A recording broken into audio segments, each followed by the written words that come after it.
Hot, so hot. Is anyone there? Please save me. Please save me. The nightmares of my past life still occasionally return. A hazy screen of smoke. Darkness was swirling and screaming in the cramped rented room. The fire blazed high, the feeling of my flesh scorching, melting amidst the raging inferno. That feeling is still so real. In this reincarnated life, from the time I was 2, my parents died in an accident in a land near the demon's domain while they were traveling north. I moved in with my uncle, with a status no different from a servant in the house. Day after day, I lived miserably, hungry and thirsty in a small, narrow, cold room. The feeling of agonizing suffering, dying, and coming back to life was like that. In addition, this place also showed me images of my past life as a witch who was hunted down and taken to be burned at the stake. Could it be that the recurring nightmares of my past life made me this way? But in this life, I don't want to be burned alive again. As she got closer to the room, she heard her uncle's conversation. After all, that girl Lotiso is the heir to that mine. She's only 12 years old. I'm her uncle. I have to be responsible, right? I have the right to consider Lotiso's inheritance as repayment for my efforts in raising her all these years. This time, I'll spend a little money to find some daredevil to go to that demon's domain. Who knows? We might be able to find the deed to the mining area that was lost 10 years ago. If this succeeds, the profits from that mine will be enough for us to live like royalty for the rest of our lives. Honey, don't talk about that anymore. Our daughter is about to be married off to a demon because of you. It's all your fault. Do you understand? The uncle's 2 daughters burst into tears. I'm not going. I can't either. Do you know what kind of family the Hansteds are? They are a lineage that has produced nothing but extremely cruel monsters for generations. Father, you know about the trio of dark old women who are the Lord's subordinates, don't you? Young, pure girls who go there and happen to displease the Lord will become sacrifices for those dark old women to offer to the demons. It's said that the belongings of those girls are piled as high as a mountain in a room. Lotiso stood outside the door, looking in and silently guessing. My cousins are just deliberately exaggerating the demonic stories of the Hanstead family to intimidate me. At this moment, the uncle said, regardless, I still have to find that deed. After that accident, for 10 long years, you've been wandering around that crazy northern land to find a few scraps of paper. And in the end, did you find anything? Honey, please stop, just go with my plan.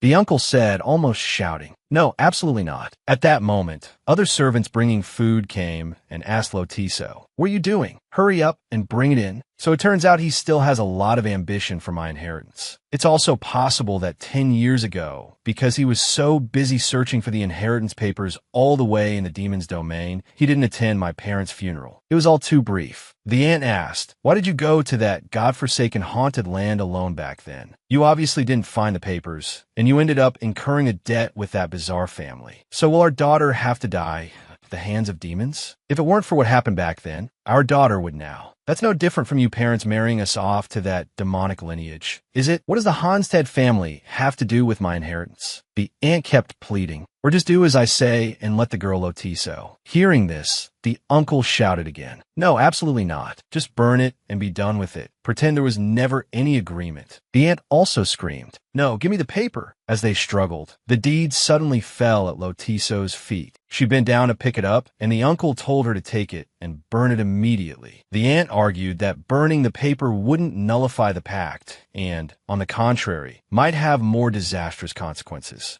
I am Alistair Gray. In the demon's domain, my life was saved by the master of the Hanstead family. Before the sanctity of the gods, I promised to repay that favor in 10 years with another life. The Hanstead family will welcome and treat my, Gray's, daughter as a member of the family. The sanctity and value of this pact are guaranteed by blood. If the pact is betrayed, all assets will be confiscated at the temple, and I myself will rot in the dark hell for the rest of my life. Honey, I beg you to give up on that idea. Father, I beg you. He said, a blood oath must be paid with blood. Wait a minute. He looked at Lotiso and said, you have a share of my blood too, don't you? Lotiso was astonished. Uncle, are you saying you'll hand me over to the Hanstead family? Wouldn't that make me the one who suffers the most? Once I'm married into the Hanstead family, I'll have to give up my inheritance rights. That's right, you go. A witch like you is the best match for a monster anyway. The aunt looked at her 2 daughters and said in a harsh tone, what witch? What are you 2 talking about? Ever since she was little, she's been talking strangely in her sleep every night, Mom. That's right. Besides, you also have many suspicious actions. Lotiso dropped the plate of food and screamed. Don't you talk nonsense. Do you have any proof to make such baseless claims? All redheads are witches, aren't they? Just drag her to the temple for interrogation, right? Lotiso, do you know how you'll be treated if you're a witch? She hesitated. Aunt, you're joking, right? I heard that at the temple, they use magic for interrogation. If this continues, it's only a matter of time before the images of my past life are exposed. She said, you are my niece, after all. I can't let you be burned at the stake. But once word gets out that you're a witch, you'll be dragged to the temple immediately. Your safety is seriously threatened, you know?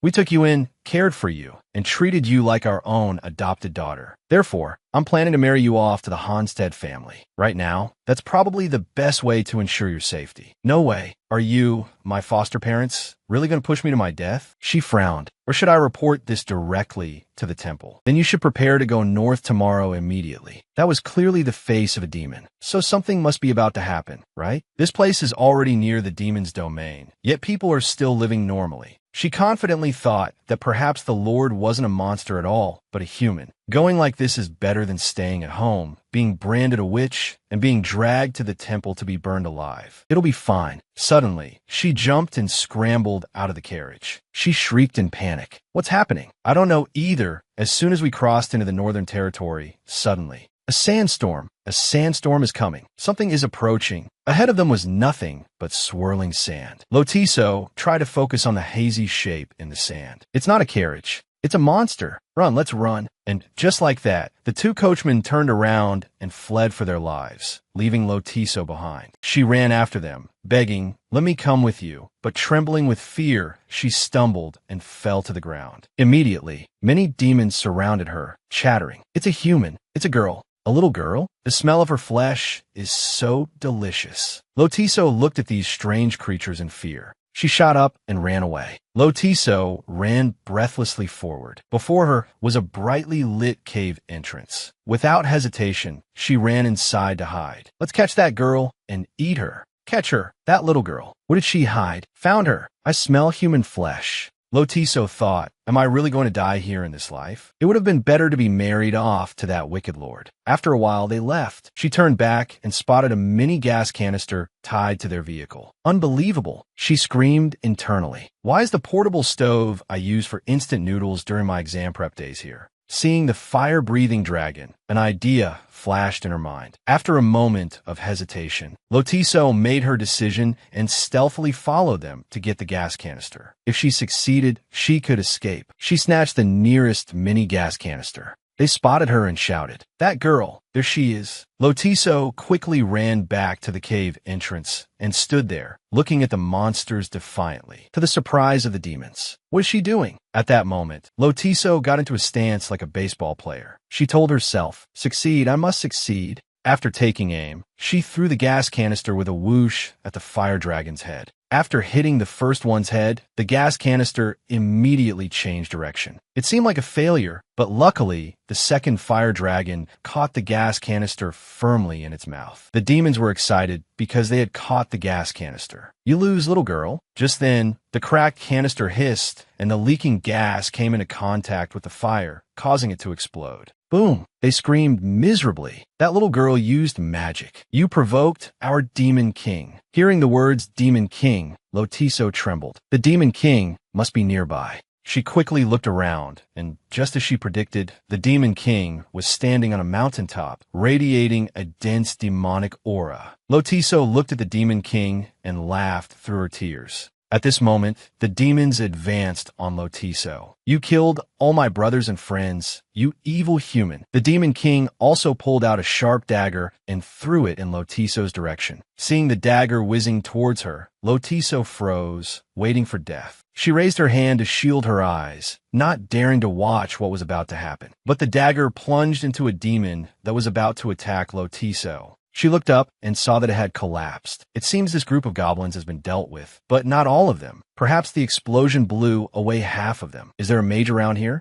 Lotiso was bewildered. Are those people They also saw her, and one of them said the little girl must be lost. She's probably not just lost, right, Casaro? Alexa, did you find anything? I found an overturned carriage, no sign of anyone inside, but I found this. It has the Gray family name on it. Could the little girl be the daughter of Count Gray? At this moment, behind Lotiso, the Demon King slowly approached with a gleaming sword. The Gray family knows how to keep a promise, don't they? Lotiso looked up, seeing the brooch shaped like a pair of bird wings with a dragon symbol. She realized it was Lord Hansted. If so, is this person the Demon Lord and also my husband? After that, Lotiso was taken to Hansted Castle. It turns out the story about the Demon Lord and the trio of dark, old women her sisters mentioned were all true. Everyone who saw her whispered, "Why does that girl look so soulless?" Maybe she saw a goblin and got scared. Suddenly, someone from behind grabbed her shoulder. Lotiso screamed in terror, startling everyone. Lotiso sat down, trembling with fear. "Hey, Casaro, what did you say to scare the girl like that?" I was just trying to give her some cookies." She must be scared from seeing all those goblins getting their heads chopped off, but scared enough to refuse cookies. I guess our introductions are a bit late. I am Alexa, the housekeeper of this castle. I am Baston, the nanny. And I, Casaro, am the chef. But why does she look even more frightened? At this moment, the nanny came to Lotiso's side. "My lady, did the scary things on the road frighten you this much? First, you should get some rest. I will take you to your room." And so, she followed the nanny, secretly worrying, what will become of me? Will I be eaten, offered as a sacrifice, or made a slave? Lotiso had heard a rumor that when the dark old women unlocked a room, a mountain of belongings from dead girls would be revealed. She quickly asked, "Ma'am, what is this room?" "Ah, you will find out about that place soon enough, my lady." She thought to herself, "It's over, it's true. At this rate, following those demons might have been easier. I guess I won't be able to be reborn and live a new life, huh? Are those three dark old women really man-eating monsters? Or will they offer me as a sacrifice?" Lotiso lay curled up, trembling, afraid of what would happen to her tomorrow. Will that demon lord come in at midnight and turn me into a kebab? She slowly sat up and went to the door,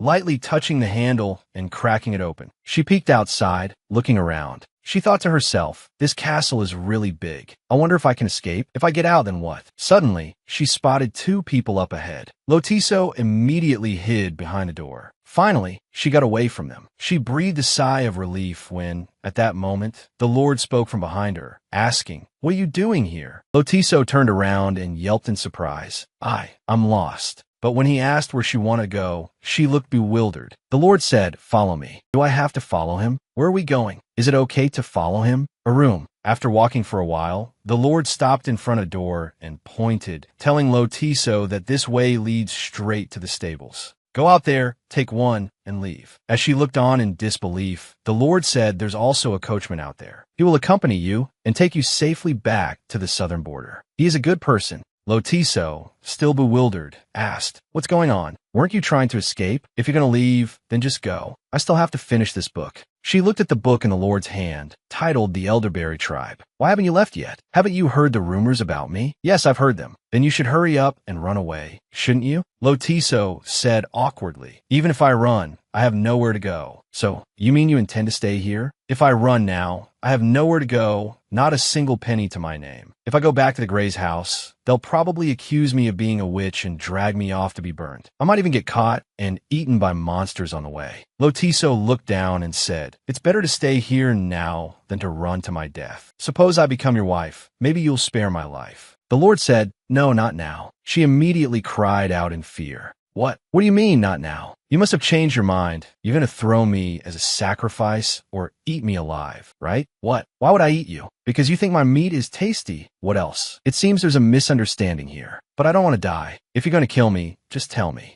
Whether you kill me or burn me, please just tell me. She burst into tears. I hate being burned to death. I'm still a growing child. Suddenly, the Lord clenched his fist, causing Lotiso to stop and stare blankly. Have you calmed down now? My family doesn't have customs like eating people or using them as sacrifices. Don't worry. What a relief. We are both still teenagers, so we only need to have an engagement ceremony. Lotiso asked, "How old are you?" "I'm 15, so you're only 3 years older than me." The Lord mumbled, 3 years is a big number. It takes 3 cycles of spring, summer, autumn, and winter to pass. All right, you're pretty good at math, aren't you? Then what about the room filled with the belongings of the girls who were offered as sacrifices? The one with the sturdy lock. as if understanding. The Lord led her to it and used a key to open the door. Inside was a sparkling, luxurious room. It's your room. Since I didn't know exactly when you would arrive, I couldn't prepare it in advance. As soon as you arrived, I had the room prepared in a hurry. In any case, these are the best things in this castle. Coming from such a noble count's family, this probably isn't enough to satisfy you. That's not it. I like it a lot. What about the 3 dark old women? You mean Alexa, Bastin, and Casaro, right? Although they look a bit fierce, all 3 of them are very kind and good-hearted. Don't worry. However, most of the rumors about me are true. That's right, I am very cruel and ferocious. I'm really not a good match for someone like you. This room, this castle, and me as well. Lotiso stammered. Actually, I'm not the Count's biological daughter. I'm their adopted child. After my parents passed away, my aunt and uncle took me in. My cousins didn't want to come to this place, so they forced you to come here. How could they do such a thing? I didn't have a choice, you see, she said under her breath. If I didn't go, I would have been sent to the stake to be burned. Lord Honted said, those people are truly cruel. Lotiso asked, since I'm not their biological daughter, will I be sent back? That was my original intention. I planned that when the Count's daughter arrived, we would hold a formal engagement ceremony. After the old pact was fulfilled, we would divorce, and I would let her return home. You mean you were planning to send me home, right? But I've changed my mind now. That aunt and uncle are not qualified to raise you. Tell me, do you want to go back? Lotiso shook her head vigorously. Then follow me. If you wish, you can stay in this castle for as long as you like. When needed, you will receive protection. No one will be able to touch even a single fingertip of yours. This is a written pledge. My name is on it. Now, let me take you back to your bed. Don't get lost again. Do you want the candle left on or put out? She looked up and said, please leave the candle on for me. Then I'll leave it like this. After saying that, the Lord turned to leave when she called out, Erzin, causing him to pause. Erzin, is it all right for me to call you that? It's fine. Are you happy? If so, I apologize. It's not that. Besides my parents, it's been a long time since anyone has called you by my name like that. She happily wished him, good night, Lord Erzin. The Lord turned his head back and also wished her a good night. Lotiso opened the written pledge and thought to herself, he doesn't seem like a bad person. I wonder what kind of face is behind that mask. And then Lotiso fell asleep. Meanwhile, the Lord returned to his room, took off his mask, and looked at his reflection in a basin of water, revealing a blurry, indistinct face. He exclaimed, so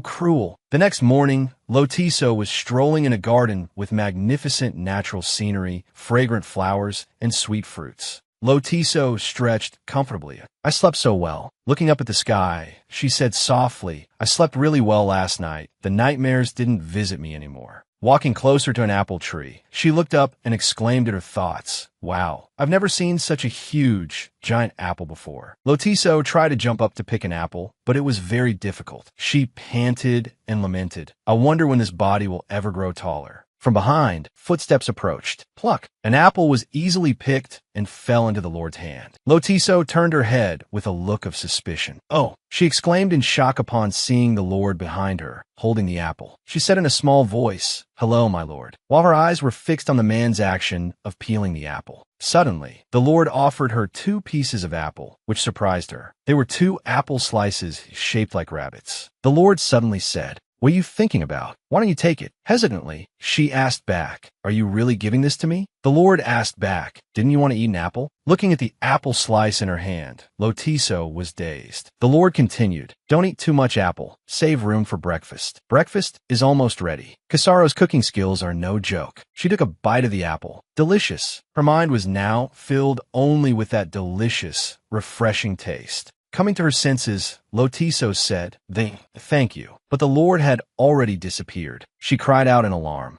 He vanished in a flash. She thought, he moved so fast. Finishing the rest of the apple, Lotiso thought melancholically. It seems he's a kind person too. A sumptuous dining table, with the metallic glint of the food platters sparkling as if they were gilded. Lotiso exclaimed, wow. Turning to the maid beside her, she asked, did you make all these dishes by yourself, ma'am? The maid laughed and said, it's like magic, isn't it? She used to be a pirate chef, so she's super cool. The maids behind them covered their mouths and chimed in with a laugh. Lotiso was filled with admiration and surprise. The other maid said, "Huh? That story, how did it?" While the other maids teased each other. "Hey, stop laughing." She turned to the old woman beside her and asked, "After the meal, may I see the Lord?" The old woman looked momentarily stunned. Lotiso thought to herself, "I want to thank him for yesterday, and for the apple this morning, too." At the same time, the old woman asked, "My lady, is there something you wish to ask?" She continued, "Starting yesterday, you have become the mistress of this castle. You do not need to ask for our permission."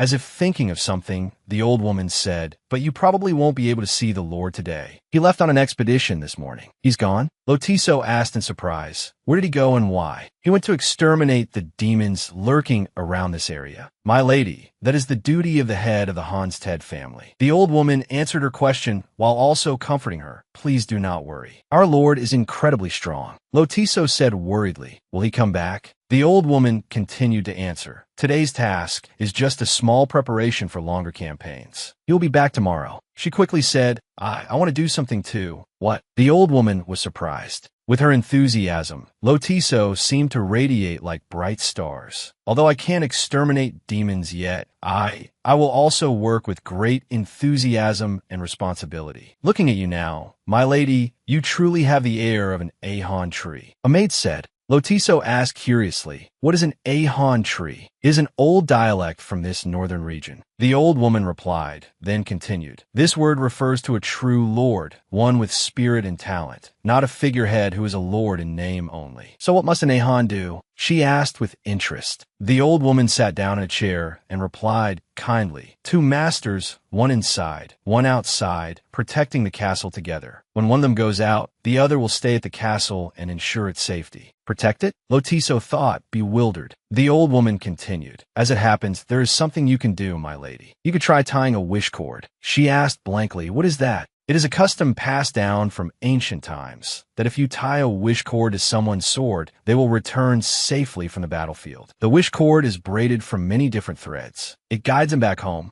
Death isn't the most frightening thing. When people die, their souls wander in the underworld, unable to return home, right? When you wear a braided cord made by someone else on your sword, no matter where you go or what you do, you still feel secure and at peace. Then let's do it. Let's make them for everyone who went on the expedition," she said enthusiastically. The old woman continued to encourage her, "And the Lord will surely be very happy." During their free time after meals, the maids usually gather to weave wish cords. You can find Rominer, the head of the maids, to ask. "But first, you must finish your breakfast." "Ah, yes," she replied. The old woman advised, "Growing children must eat a lot." A moment later, "Sisters," Lotiso said softly. The maids, who were humming as they wove the cords, looked at her in surprise. One maid stood up and asked, "My lady, is something the matter?" She said shyly, "If it's not impolite or too much trouble, I would also like to weave wish cords." Witnessing Lotiso's adorable shyness, the maids' hearts fluttered as they thought to themselves,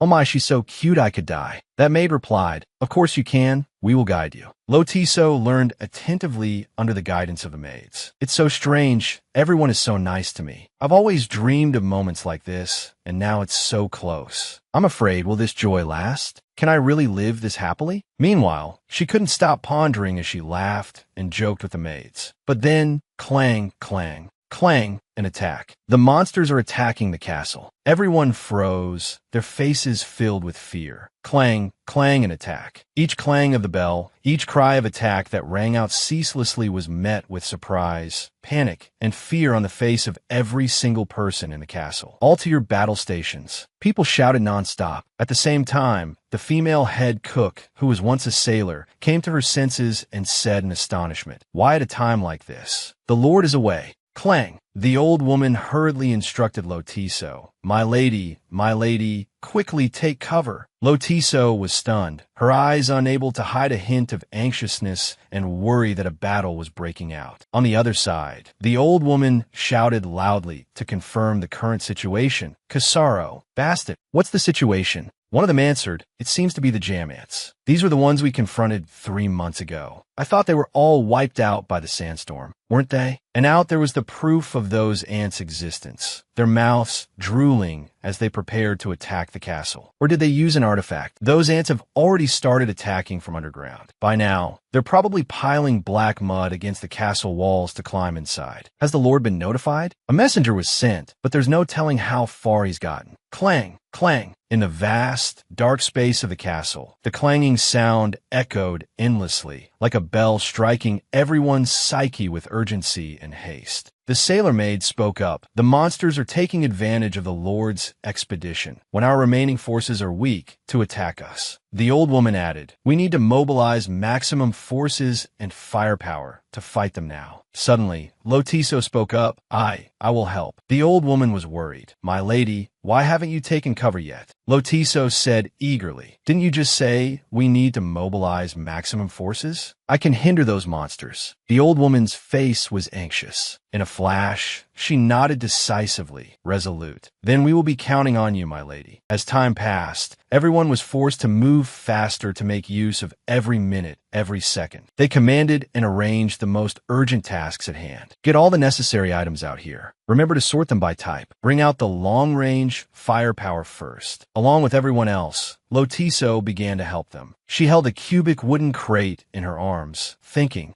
this again? I can't believe it. Why on earth are these gas canisters here? She couldn't believe her eyes, crying out silently in her heart. That's right, inside that packed box were nothing but small gas canisters, tangled together, filling the wooden box. Meanwhile, outside the castle, the monsters were piling mud on the walls to climb inside. They were also digging tunnels. It created a contrast between the scenery inside and outside the castle, one side magnificent, the other grotesque. But at the same time, the very haste of these ants brought about a rush of anxiety that swelled in the hearts of those present in the castle. The desperate situation forced them to think of a solution, or at least hold off the monsters until the Lord returned. We have to destroy that mud wall to stop them from getting in. No, we need to attack the center so they can't dig any more tunnels. Over here, the maids also had to simultaneously choose the best option at the moment. What should we do? This is driving me crazy. The more urgent the situation, the more tangled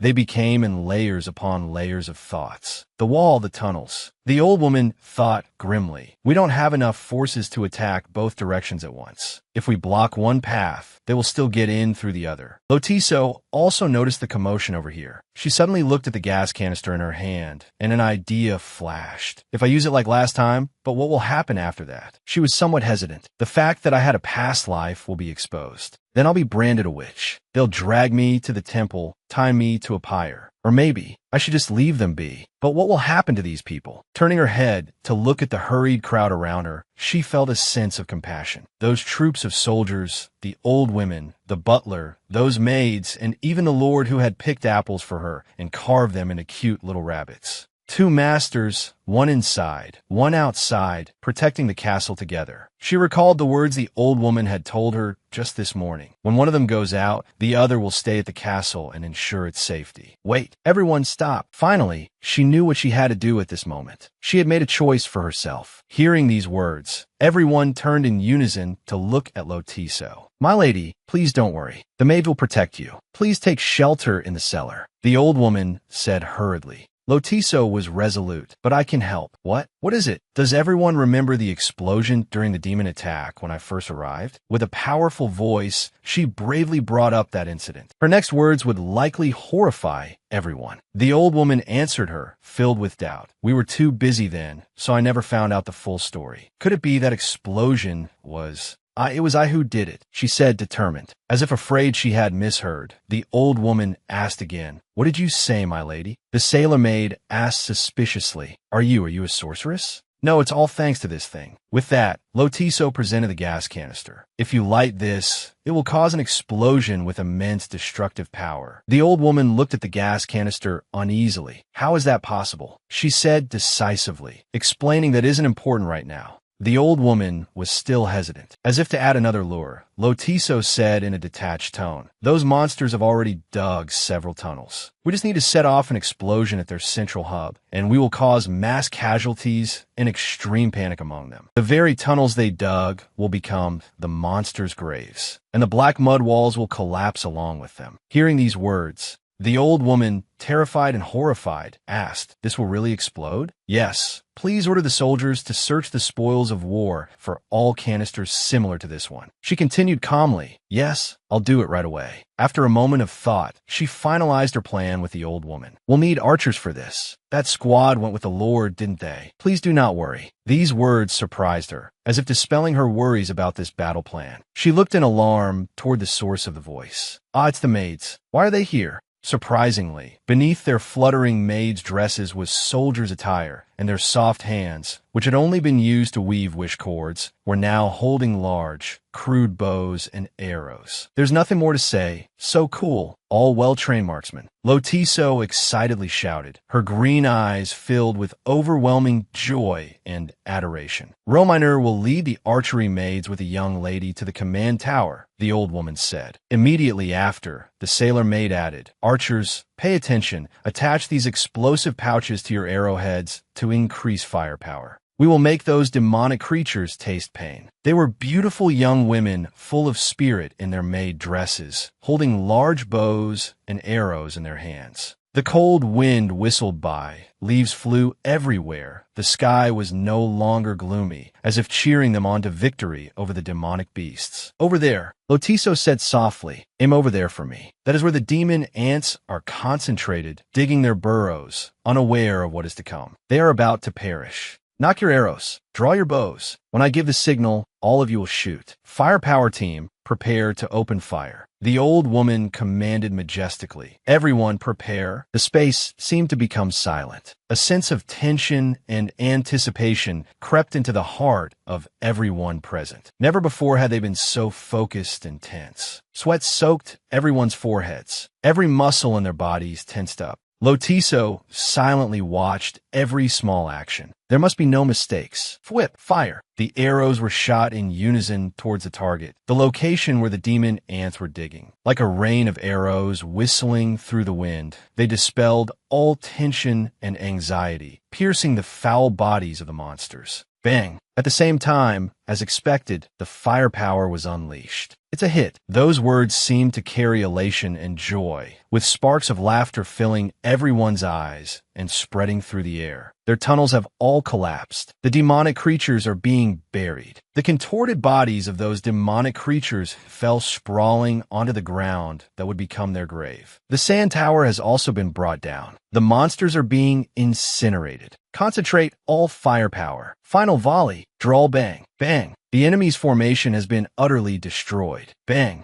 "Rominer, look over there." Lotiso pointed in one direction, saying resolutely, "That's the ringleader. It's trying to escape. If the leader isn't caught, they might regroup and attack us again someday." And there, where she pointed, was the leader of the demon beasts, an ant queen, dragging itself along step by weary step. "But there's only one charge left." She revealed a rare look of worry. "Pack all the explosives, wait for the command, aim straight for the leader." Done. Now there is no time to hesitate. Even though there wasn't much explosive left, they had to continue and could only resolutely continue. The bows were raised once more. They all hoped there would be no mistake leading to failure, because this was the decisive moment. The final arrow. Bang. Steady. Whoosh. The arrow whistled through the wind, flying straight towards the enemy. The leader of the demon beasts was now dragging its heavy steps. Thwack. Boom. Yah. The leader's body was disintegrated into dust by the direct impact of the explosion. Nearby, a magical purple gem rolled out. Everyone was still stunned, habitually exclaiming, "They're all wiped out. They've wiped them all out.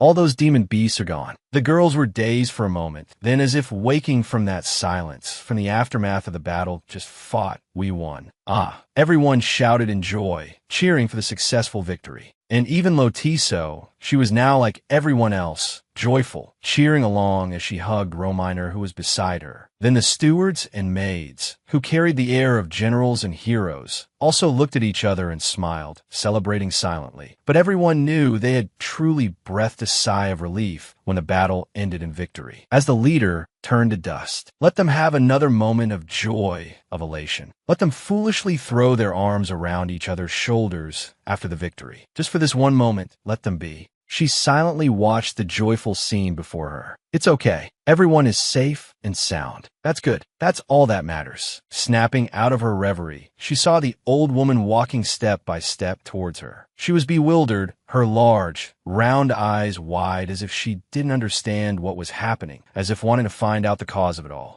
The old woman said slowly, "There's an undeniable fact that everyone is looking this way, towards you and me." Suddenly, the old woman lifted her up and said with joy under the sky radiant with sunlight, "The young lady is the one who saved us." Ah! Cheers rang out from somewhere. She just looked around in bewilderment. The old woman continued, "The Hanstead family will never forget your kindness, young lady. We will repay this debt with our lives." Tears had unknowingly welled up in her eyes. She looked at everyone, at the people before her. Outside the castle, clip-clop, clip-clop, the sound of horse hooves. What is this? What is happening? As if not believing the scene of ruin and devastation with ant corpses strewn about in front of the castle, the lord threw open the castle doors, walking and shouting loudly. Baston, Alexa, Casuro. Everyone echoed in unison. "My lord, what happened to the demonic creatures?" He walked quickly forward to ask about his suspicions. "They have all been eliminated, sir, and we did not lose a single life, my lord." "How do we manage that?" Although separated by a mask, it couldn't hide the suspicion flooding his question. "We have a savior, and it is the young lady here. She is very capable and truly worthy of shouldering great responsibilities with the Lord in the future," the old woman replied softly. Amidst the crowd, she looked towards him, the mysterious masked lord, and thought to herself, "With such a small force, we could annihilate the demon beasts without sacrificing anyone. Even I couldn't have done that. Lord Erzin." She called out the Lord's name cheerfully. Hearing this, he seemed to snap out of his world of chaotic thoughts. What is this girl's true identity? Lord Erzin. She took a step forward, but he seemed intent on moving further back if she came any closer. She couldn't help but be startled by his action. She stopped walking forward and instead took a step back. Just like that, anyone can become a monster in another's eyes. Just as she was about to give up, he knelt on one knee before her and said, "So my family now owes your lineage many lives. Thank you for helping me protect this castle."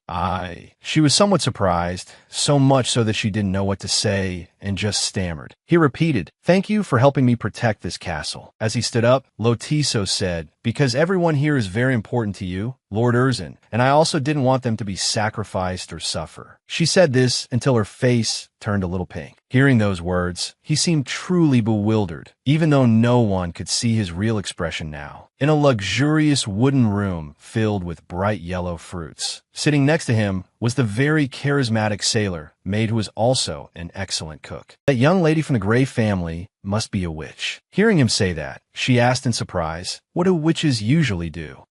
"They eat people, cast demonic spells." She continued to ask. A person like that trembled with fear when she came to our castle. Actually, he also wondered, pondering this. There's no reason she would. Well, that's how it is. The old woman sighed, while her hands continued with her work. "In any case, I'm very curious about that girl's origins." "Me too. Supposing she is a witch, to us, she's still a kind witch, right?" She calmly continued peeling the fruit and said, "But surprisingly, there's still a way to find out." Looking at the key in his hand, the old woman was indescribably surprised. The key, like a precious item, glittered with a metallic sheen before them. It's just, hey, could it be? You admit it, don't you? He was truly at a loss with this woman, having no idea what she was thinking now. "It's late, my lord. You should rest. Tomorrow is the engagement ceremony." A moment later, for some reason the story took this turn. Whoa. The engagement ceremony will have many changes. Hanstead is probably different now too. Indeed, after that conversation, the thoughts of both of them had changed a lot. Only heaven knows what was on their minds. We only know that the story ended here. The next day, "I heard this is just a small engagement ceremony." She thought helplessly. "It's really small. So small that even the outfit is small. It's simple, just decorated with sparkling sequins all over the outfit, sparkling even on the bride's veil." The official wedding ceremony has to wait until we are both adults. Today we're just keeping it simple and light. Please don't be too nervous, young lady. The great hall of the castle was chosen as the venue for the engagement ceremony. And so now, in the great hall, there is not only Lotiso wearing a splendid and noble wedding dress, but also countless people bustling back and forth in front of her with so many busy tasks, all to prepare thoroughly for the ceremony. The food, the tables and chairs. And the wedding cake, too. That two-tiered cream cake being carried by a maid, oh my, it really caught her eye. I'm so hungry, she thought. Her head thought so, and her stomach thought so too. Her stomach, as if protesting, kept rumbling incessantly. And over there were more tempting food and drinks. The fragrant aroma kept wafting over. She reached out, wanting to sneak a small piece of cake. It's just that all the food on the table hasn't been seasoned yet, so it won't taste good if you eat it now, young lady. The very charismatic maid lifted the plate of cake out of her sight. Oh my, whoa, why does everything Casaro makes taste so good to me? She was truly curious and also bewildered by the apple Casaro handed her. Well, you'll understand eventually. Once the Lord arrives, we will begin the ceremony immediately. Are you ready? She took the apple, her face showing doubt as she wondered, will Lord Erzin wear or take off his mask? Before she could think further, the answer presented itself. From the other side of the hall, the clip-clop of the Lord's footsteps echoed. And of course, along with the formal attire for the engagement ceremony, his face was no different from the familiar mask. He extended his hand in front of her. What did he mean? Then he spoke again. It will be over soon. Please bear with it for a little while. This person, he behaves so gently and courteously. Why must he be so harsh on himself? She thought so and gently placed her hand on his. I hereby declare that Lord Eugene, son of Mr. Elias and Mrs. Leonora, officially accepts Miss Lotiso, the young lady of the Gray family, as his fiancée, to share and bear future responsibilities together. With this engagement, the pact made 10 years ago has been preserved and fulfilled by both families. There were many people around, but they were all unfamiliar faces. What is this? Snow? Watching the tiny particles falling, she wondered. As if telepathically connected to her, he suddenly said, "This is a type of salt that crystallizes on the cliffs found only in the north. Its taste is not too salty, and it's also delicious to chew. This is the purest salt in the world."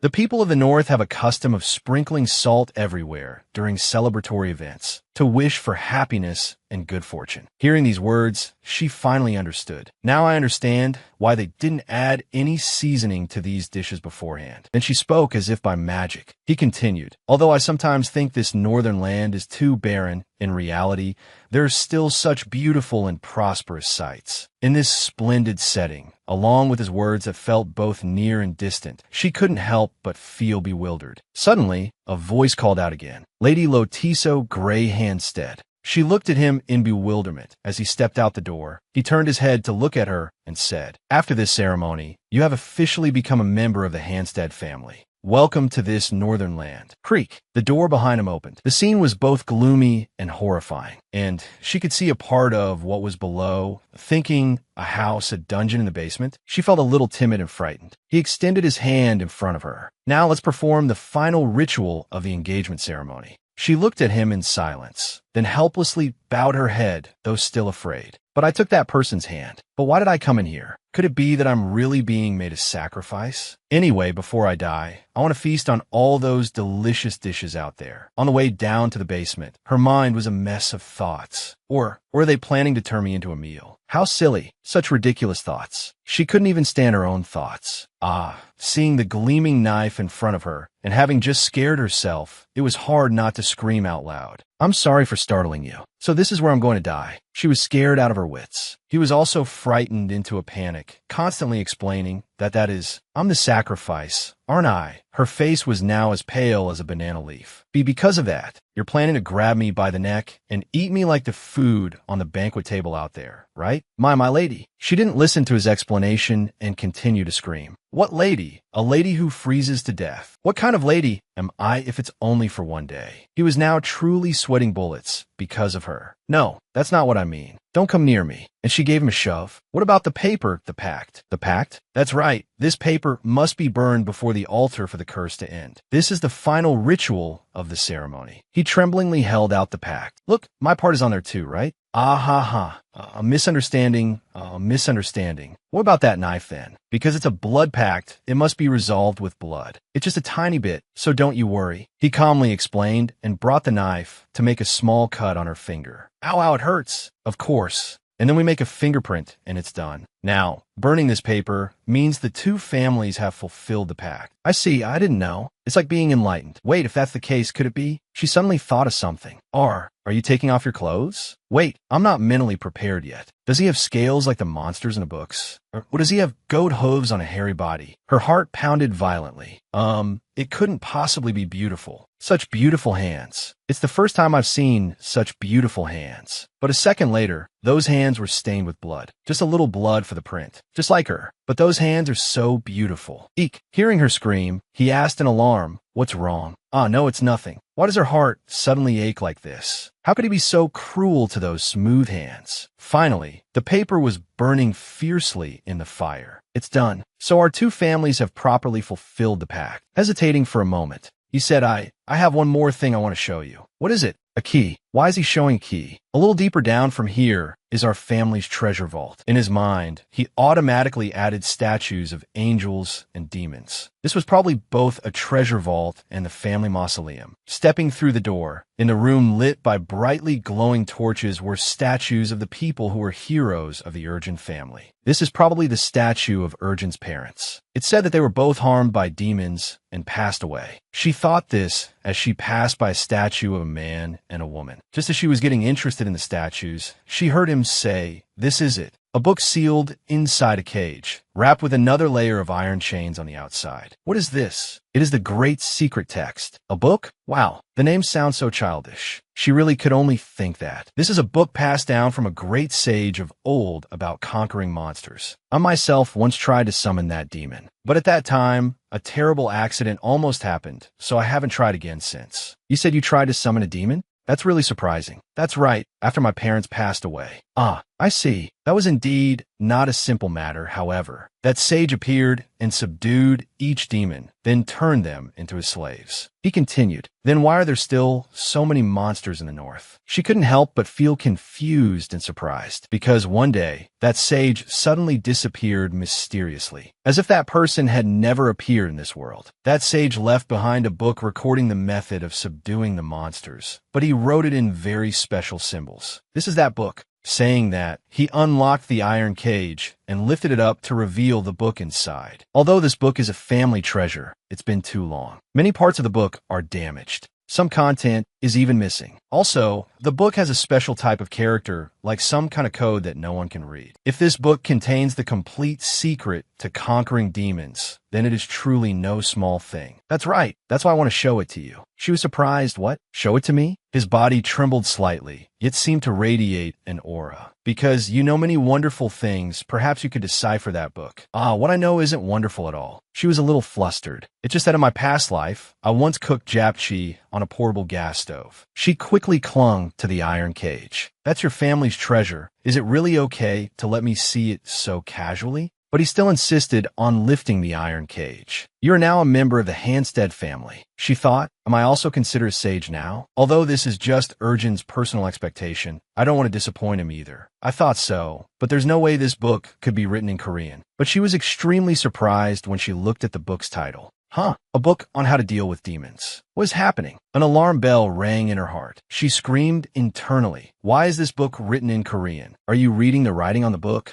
It seems you are. He was excited. That's why I said letting you read. It was a perfectly sound idea. My goodness. Come on, keep reading. Pandemon in the north is the land where demons reside. The demons there are extremely vicious and cunning. Subduing them is an incredibly difficult task. She thought to herself, he's staring at me with such an extremely eager gaze. While I haven't even seen his face yet, she read, although it is by no means simple, I also have the secret to successfully suppressing those demons. One must use an object from another world to pierce the fiend's tongue. Perhaps the sage who wrote this book used something from my era. What do you mean by that? She thought again, could it be another case of transmigration like me? What do you mean, the era you used to live in? Where must we go to find that object? This must not be teachings from here, but from another world. The Lord asked in confusion, a place like hell? It might be even worse than that. You're not wrong. Now how do I explain this to you? Ah, wait a moment, there's an explanation right below. However, the object is only a supporting tool. The important thing is to have the right strategy. How does it continue? The next part is too badly damaged for me to read. Let's try opening the next page. That is the terrifying demon that exists in the world of modern capitalism. The inhumane and wicked things that modern people have done and are doing. It is a form of civilized, sophisticated, and higher-level evil than the pandemonium demons. I used the life experience drawn from such an era to fight and defeat the demons. What does that mean? My lady. Ah, it means that in the era the sage lived,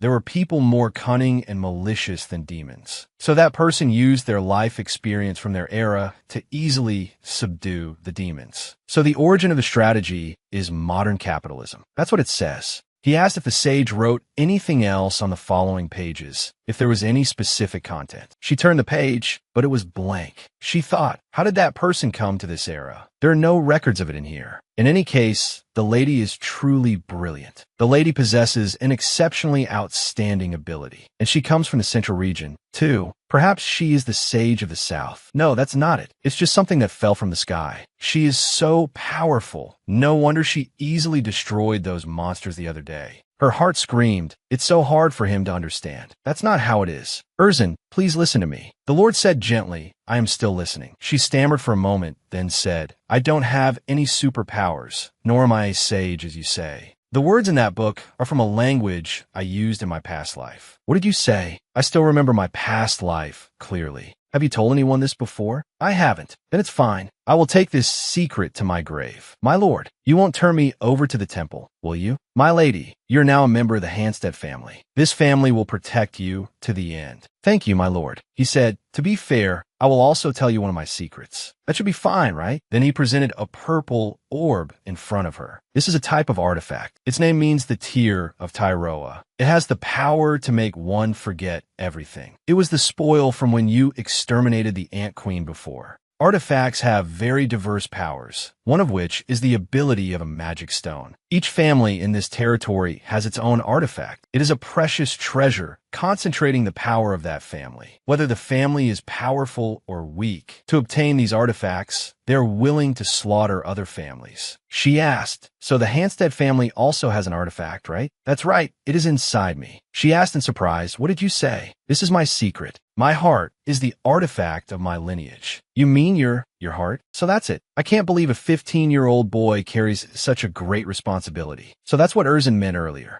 She said, that's also why when Erzin is absent, the castle's fighting strength becomes extremely weak, and the monsters take that opportunity to attack and seize the castle. I was told that to fight the demonic monsters, my ancestors went through great hardship to absorb the artifact into their bodies. And the side effect of that action is that the Hanstead family has been transformed from one generation to the next. As for its strength, I know it through the name and power of artifacts like the Tear of Tyroa. After my parents passed away, I was determined to destroy all the monsters. However, in reality, I have another responsibility to bear, which is to protect the castle. Exterminating monsters became an elusive dream, difficult to achieve. But that was before the lady appeared. Now that you are here, and with your superpowers, perhaps my wish can come true. I must destroy all the demonic monsters and avenge my parents. I will wholeheartedly care for and protect you. But I cannot bear the thought of you having to spend your whole life beside a monster like me. It's not worth it at all. I will build a better world. And when we come of age, you and I will divorce so that you can leave. So you've already planned out my life, haven't you? Why? Will you also give me a share of the land? But Erzin, why do you want to build a better world? I just want to protect those with strong will. This world has cowards and weaklings, but there are also very brave and resilient people. I want to subdue the demons so that good people can live in peace. I want to create a better life. Therefore, I will probably have to go away for a long time. What did you say? That great book of secret texts. I want to gather all such books and bring them back here. She asked, how long will it take? I'm not sure either. I just know it might take a very, very long time. She pondered. If that's the case, then perhaps we will never see each other again. Will I be abandoned again? I've been left behind before. Disappointment and pain piled up in her heart, and all she could do was wait. Someone will reach out their hand to me, will save me. I've always been waiting, and the obstacle of my status. Why is that even necessary? She grabbed his hand and said earnestly, you must find that book for me. I will help you. From now on, I won't just wait anymore. He said resolutely, "All right, I will definitely do it." After that, the two of them quickly returned to the Great Hall. Anyway, oh look at that, the bustling scene here. It seems everyone has been feasting for quite a while. It seems you were down there for quite a long time. Huh? Not a question, but a statement. Definitely. Look, the cheers, the clinking of glasses, the sloshing beer, and the lively laughter. Cheers. Pour me un azur. Lord, my lady, why are you two out so late? Hurry, hurry, come over here right now. There aren't many occasions like this, nor are there many people like that old woman in the pirate costume. She sounds very proper, but is extremely generous, as close as family, a confidant, regardless of whether the person opposite her is her master or not. Finally, I get to eat something. The food looks so delicious. Look how eager she is, just like a child. Who could resist the beautiful appearance and aroma of the food? Actually, not just children. But what a pity, you two little ones, it seems you're not fated to have the food at today's party. The old woman grabbed the two of them, her voice terrifyingly serious. It's time for the wedding night. The announcement was just as terrifying. On one side, the two of them thought, I suppose we have to, or let out a mournful sob, while she thought, this will probably take a while. Indeed, quite some time has passed, but I haven't eaten anything yet. Oh, dear food. Oh, beloved stomach. It seems you and I are fated to meet, but not to be together. Fated to meet, but where is the time to feast? But the old woman wouldn't easily let the two of them go, just for a bite to eat, of course. She said decisively, sleep is important for children. As for eating, you two are invited to make up for it tomorrow. Go quickly. Sniff, sniff. Sobi, sobi, sobi. Our two poor little ones. But what can be done? No amount of whimpering will work. The main characters are lamenting like that, but the guests over here are cheering very enthusiastically. It's an inevitable matter. Good night, Lord and Lady. Congratulations, congratulations. Amidst the cheers, a young couple had sorrowful tears in their hearts. Under the shining stars and the quiet, late night, in a certain room, a young maiden was still silent and sorrowful. She recalled his words, I want to push back the evil to make this life better. Hearing these words, my heart ached. Why is that? Such a selfless person. Looking at her palm, she couldn't help but remember that handhold. I hope it's within my ability so that I can help him, she thought. Then she saw the wound from the blood oath. She suddenly realized. That hand. I've never seen a hand so beautiful. But why did he deliberately hide his hands? Goodness, these random Korean words popping up are driving me crazy. How can there be such a perfect hand? But that's also so absurd. Why? She ruffled her hair, truly distressed. The next morning, a beautiful day at the castle. Wow, this is unbelievably delicious. The best food I've eaten since I was reincarnated. Look at her. Is it that delicious? Please eat a lot. So adorable. Seeing her blossoming expression, so incredibly cute, the maids couldn't help but share her joy. You said you're going to the Blackstone border region? Leaving today? What's going on? That's right. I've already ordered the luggage to be packed. By this afternoon, when preparations are complete, I will probably set off. Yesterday, after taking the lady to visit the underground tomb, you seemed determined to do something. But this quickly outside, she sneaked out. How long will the Lord be gone? Today, he's leaving today? She thought to herself while hiding behind the door, listening to the conversation. Then she heard him say again, actually, I'm not sure either. While the Lord is away, what will happen to this castle? It's very likely the demons will attack again like last time. Back then, we only got through it thanks to the lady. Someone continued, let's use this. He placed a purple gem on the table that reflected light, creating a beautiful rainbow. This is the spoil of war from the recent battle against the giant ants. Its name is the Tear of Tirua. Its power is concealment and oblivion. Its power is concealment and oblivion. So that's it. Those monsters used this to erase all their traces. That's why we mistakenly thought they had been wiped out before. The ladies examined the gem, their minds enlightened. Lord, could it be that you intend to?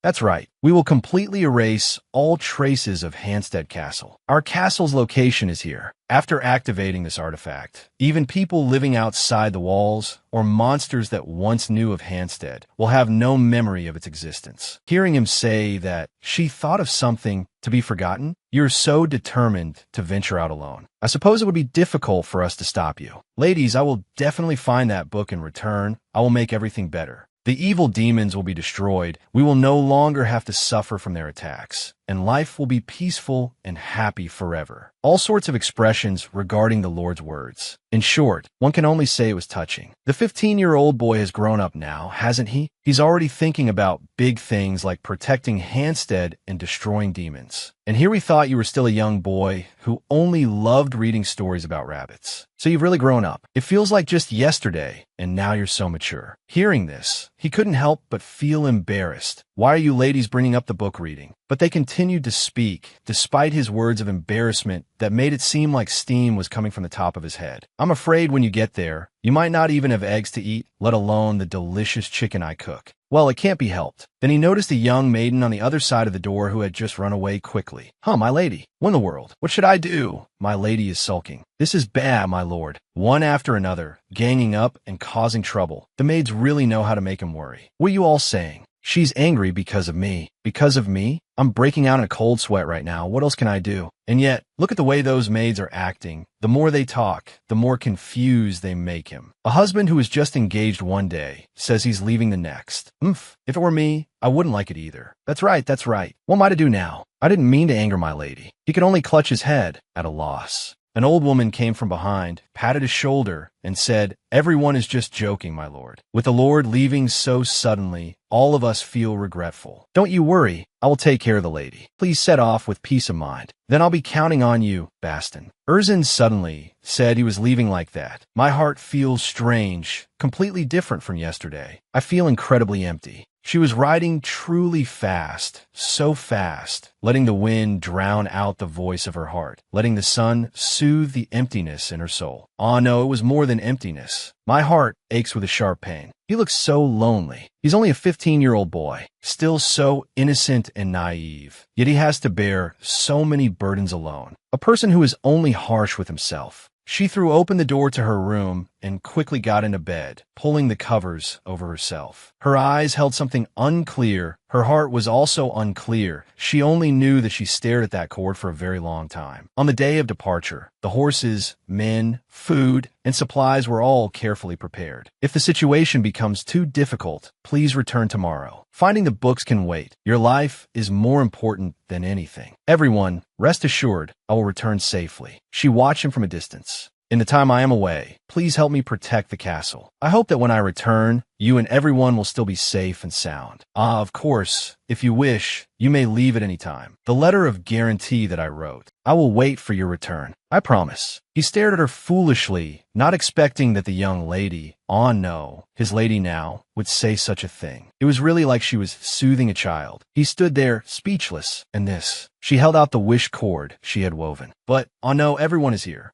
Everyone was cheering, hoping for a better future, and to achieve it, to protect the people of the castle, so they could live in peace until he returned. Let's begin. The jewel was activated, not hoping to stay or be left behind. All of us just hope for your return. We'll wait for your return. Waiting until the procession was far away, she turned back and ran up to the castle wall, her footsteps making clattering sounds. She tried to squeeze through the crowd. And on the other side, the maids had successfully placed the jewel in its position. Click! It radiated a light more sparkling and mystical than ever before. That light gradually grew stronger, to the point where it made a sizzling sound as if tearing space itself. Finally, she managed to squeeze 1 foot closer to the castle wall. I want it one more time. Call his name. Has he gone so far already? Just one more time. Who knows when we'll meet again?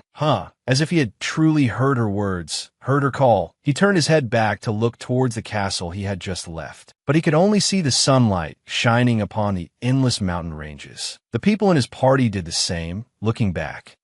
Everything had vanished as if it had never existed. I heard that people outside the castle will no longer remember the existence of our castle. In that case, leaving we forget Hansted Castle for real. What if we can't return? Everyone's face was filled with sorrow and a hint of heartache. It was unclear what expression he was making. But then he, their lord, said this, "Don't you worry, I still remember." On the sword hanging by his side, a few more wish cords had just been meticulously woven onto it. As long as this cord remains, he will still remember the castle, remember the people here. As long as it remains for one day, he will remember for one more day. Just need to be safe until then. 7 years later. A long time. No one could deny that. 7 years. Some things had changed so much that it made people turn their heads back to stare and still be unable to recognize them. But there were also things that remained forever unchanged. Deep within the snowy mountain range, a horse-drawn carriage was steadily advancing towards the castle. In this frigid weather, snow covered the trees and grass, covered the land and sky, and even left the tracks of the carriage that passed by. Clip-clop, clip-clop. It stopped before a gloomy castle, amidst a space covered in the cold color of snow. That carriage over there, which castle is it from? It's the first time I've seen it. Hey, halt. Nay. The horse stopped abruptly. The coachman was also very surprised and at the same time seemed worried. This is the land of Duke Bellin. Where are you from and what is your business in the city? The buffalo head asked, or some similar creature, perhaps. The coachman was about to explain, but was cut off by the old woman sitting in the carriage, who snapped back. In this insane weather, what else would we come all this way for if not the night market? You, open the gate. We are under orders to thoroughly inspect those entering the city. Now we will see what's inside the carriage. It's freezing to death, and you're still inspecting. What the hell are you inspecting? The man said, Old woman, we are just following orders. It's best you stop grumbling. Let's do our duty. These demons are really on guard. The old woman thought silently. TSK, really? Is there any other way? She continued, feigning annoyance. I'm about to freeze to death. You all hurry it up. The other party looked into the carriage. A head count. 1 lady, 2 attendants. A total of 3 people entering the city, correct? That's right. Which castle are you from? That? The old woman was a bit flustered. The young, red-haired lady, who had been silent until now, suddenly turned her head and said, Hansted, a gorgeous young woman in a fur cloak. A beautiful, cold young lady who seemed to be the opposite of her hair color, a fiery, alluring red. Open the gate, bring the horse up, and prepare to enter the city. Please come in. So, which castle did those people say they were from? The horse face said, Huckabee. The one next to him looked at the paper, stammering. Then he continued in surprise. That's strange. I'm sure I just wrote it down. The other one was truly surprised, skeptical. You wrote it down and forgot it all already? It was Oisencastle. The starry sky was a layered tapestry of colors from red to purple, shimmering, splendid, and captivating to the eye. Each ancient, lit-up building blended together to create a poetic and lyrical scene. Wow, it's so beautiful. Not everything that exists in the demon lands is sinister and ugly. Looking at this magical scenery, she couldn't help but marvel. My lady. She turned her head towards the source of the voice. My lady, oh my lady, why did you leave this old body behind and just dash off like that? What am I supposed to do now? You have to wait for me to go with you. You really are something. Deep inside that long-winded sentence, that was all there was to it. Not that much. The weather is cold, and the young lady is so fast. How can this old body keep up? She panted, her breath turning to mist, and continued. And my lady, don't you think you were too reckless? Just now, when you calmly said the name of our castle, this old woman's heart nearly fell to the ground.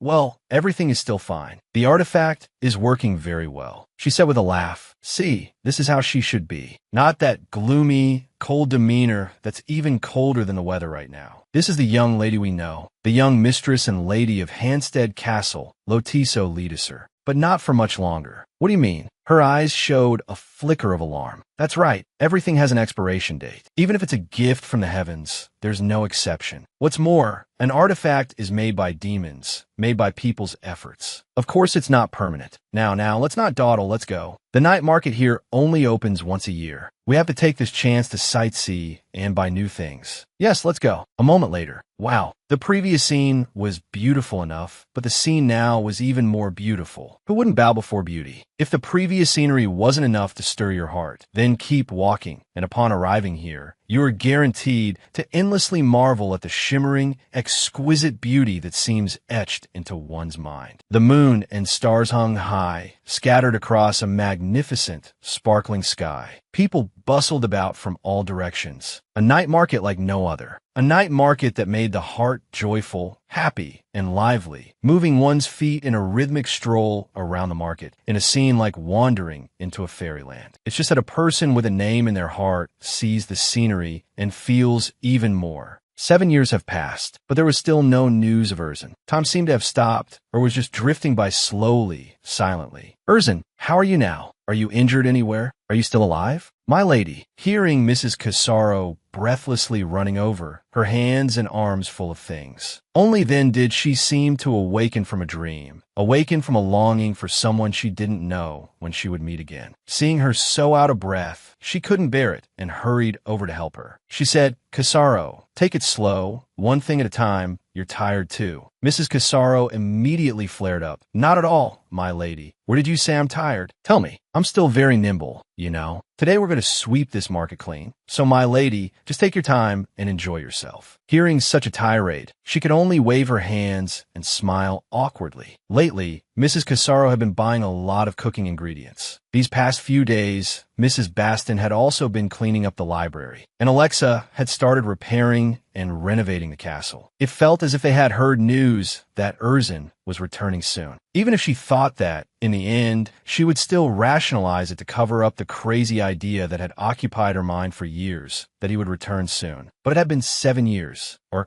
could it be that the effect of the tear of Tirua was gradually weakening, making everyone feel anxious? The thoughts kept piling up, making her feel a few degrees more worried. Really, at the same time, come on, please, please. I invite you all to come in and choose your genie items. Turning to look, she saw the stall that was hawking its wares. It had all sorts of goods, from common items to rare treasures. First come, first served for the most valuable items. Her attention was drawn to one thing among them, and she hurried closer. Could it be? She suddenly thought of something she hadn't had the chance to enjoy in a very, very long time. And it had been so long, she didn't even think it could possibly appear here. It was a nutrition bar, her companion during every exam season. Picking up the bar, she couldn't understand how on earth these things kept appearing here. While she was still pondering, the shady merchant in front of her said, "Young lady, if you touch it, you have to buy it." What? She saw the merchant hold out his hand in front of her and continue. "The price is 1 pin." She placed a coin in his hand, thinking, could it be there's someone here who isn't a demon?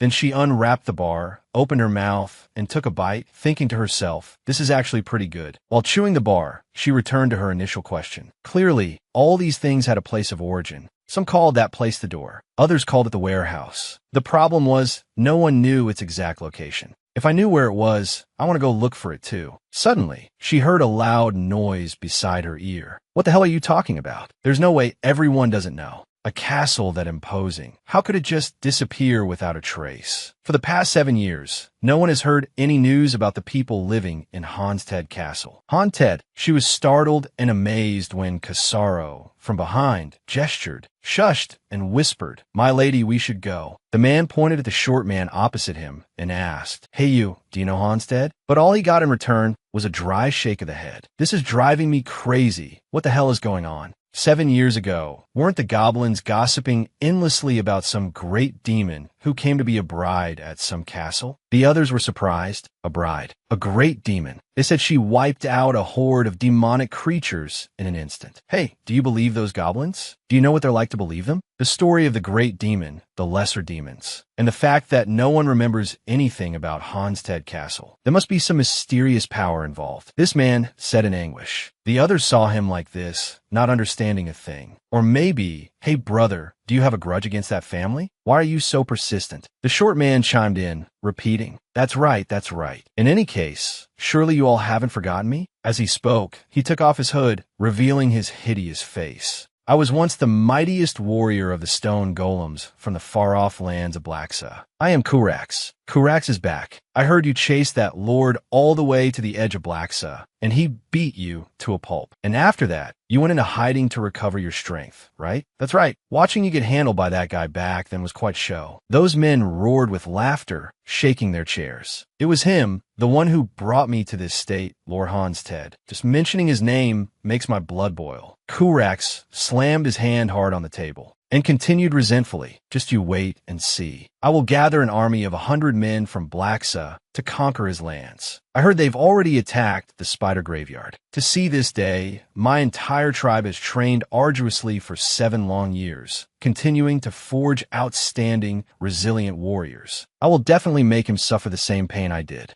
I will definitely smash that monstrous brat's skull. Kurax once again slammed his wine cup hard on the table. But when he looked up, he saw the figures of two people, one old and one young, one tall and one short, heading towards a horse-drawn carriage. They looked a little familiar. Huh. The man opposite him saw his surprised expression and looked bewildered as well. After helping the young lady into the carriage, Casaro turned to look at him, a powerful gaze from a person of unusual stature within that small, old body. Only then could he clearly confirm that old woman was clearly. Clip-clop, clip-clop. The horse-drawn carriage trotted through the late night. After the carriage had gone some distance, she spoke in a panic. Why didn't the artifact blind that guy? How can he still remember our castle? It has been 7 years, my lady. It's possible that because he had gone very far away before. Now that he has just returned, it is also when the artifact's power is weakening. She worried. Lord Erzin is still gone without a trace, and those people are already starting to eye our castle. What should we do now? The tier of Tura is still effective, so for now, they can't find Hansted City. Then we will destroy the spider graveyard before those people attack the city. What do you think, my lady? She considered it carefully. The graveyard is on the way to Blacksa, but the cliffs there are treacherous and perilous, no different from a maze. The books say the path there is very narrow, only wide enough for 1 or 2 people to pass through. Funneling a large army into such a place is not feasible at all. On the contrary, it would be no different from a suicide mission. Indeed, but you also know, my lady, the tier of Turua is still effective, but not for much longer, and it's only a matter of time before we are discovered. The situation right now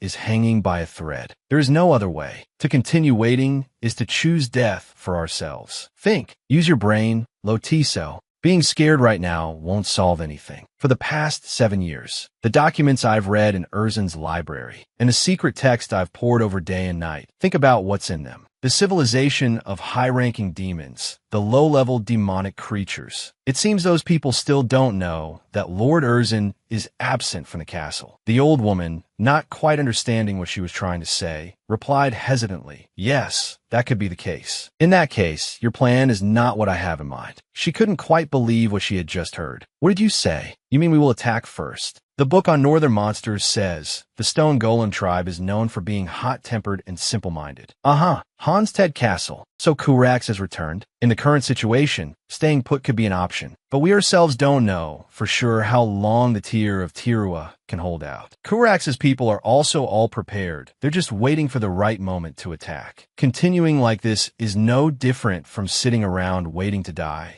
The ladies still had their worries. Our castle is lacking in manpower, firepower, and weapons. This situation does not allow us to confront them head-on. I have an idea. Please hear me out. The old woman said doubtfully, "Yes, please speak." Amidst a blazing fire and the sound of crackling, the plan was settled. So that's the method. A very demonic way of handling things. Why didn't we think of this sooner? My lady, how did you come up with such an idea? In this era, could there be anyone more cunning than me? A person born and raised in a modern capitalist society? If this move is a mistake, we could be discovered by them, and it could also trigger a full-blown war. Announce the news in the village. Order the people to limit their movements outside. Give each family some weapons, and tell them to stockpile food in case of an unusual situation. This plan is extremely risky, my lady. Not to mention Kurax. Just fighting an army of 100 men is a problem in itself. They are not ordinary soldiers, but a well-trained army of stone golems. She understood. She was also very worried. But in any case, this method is still less dangerous than letting Kurax and that army attack us at the same time. Now we must pray that those people are as stupid as we predict. No matter what dangers I have to face, I will definitely protect this castle. The little Lotiso of years past had now become a beautiful, mature young lady. Phrases like protect and so on were not just words, but actions. At the same time, she now truly exuded the authority of a lord's wife. And what about the ladies? Both her words and her demeanor were those of a true leader. It only enhanced her beauty. They all fell silent, following her words. All right, then I will prepare myself. With that, she stood up and quietly walked out of the council room. Only then did they seem to come back to their senses. It seems we have forgotten something for the past 7 years. Creak. Do the old ladies think my actions are too childish? Fighting and winning on the battlefield like Erzin is beyond my abilities. But as long as it's something I can do, I will definitely try my best. Then she stared at her hands, which had been trembling all this time. In the end, she was still just a young maiden in the spring of her life. This time, I might die before I turn 19, but I don't want the people of Hansted City to suffer any casualties. Can I do it? Oh well, don't think too much. Just face it. I must protect this castle before Erzin returns. She clenched her fists with determination. Along the lush green forest, they strode with bundles on their shoulders. My lady, do you know where they are? If they've passed the spider graveyard, it's highly likely the stone golem army has already reached this forest. From here to Hansted, there's nowhere to hide, so they must be hiding in the thickets. Whispering, rustling. The sound of whispers and rustles echoed in her ears. What's that? What's that? I think I hear some whispering. Is it humans? They're much bigger than I thought. That Kurax guy must be one of the smaller ones in his tribe. She thought in alarm, looking at their massive bodies. Who are these people? Is there a village with people living nearby? Could this be the group Kurax was talking about? Hey, what are you people doing? Oh, it's humans. Hey, gather around here. Why is there a group of people here? Where? The whispering went on and on. The ladies just stood there, watching the people murmur back and forth. Now, it was their turn to take center stage. The retainers behind them quickly raised their swords defensively. In no time, they were surrounded by giant demons, the stone golem army. Demons as tall as pine trees, as steadfast as ancient trees, with faces like carvings. A line of colossal figures surrounded them, creating a suffocating, oppressive atmosphere in the dense forest. One of them noticed the weapons raised in defense. If they're being attacked unexpectedly by you ladies, they must be holding weapons. Oh, that's right. This seems to be the group Kurax mentioned. What do we do now? Charge in and destroy them? A hand covered in a single lace glove rose high, shattering the current standoff. All of you stop, she said calmly. The men couldn't help but get irritated upon hearing that. Who is this brat to be so bold? One of them asked in a scornful voice. Who the hell are you to order us to stop? But before they could finish speaking, they saw her standing proudly amidst the fallen people around them, a little puzzled.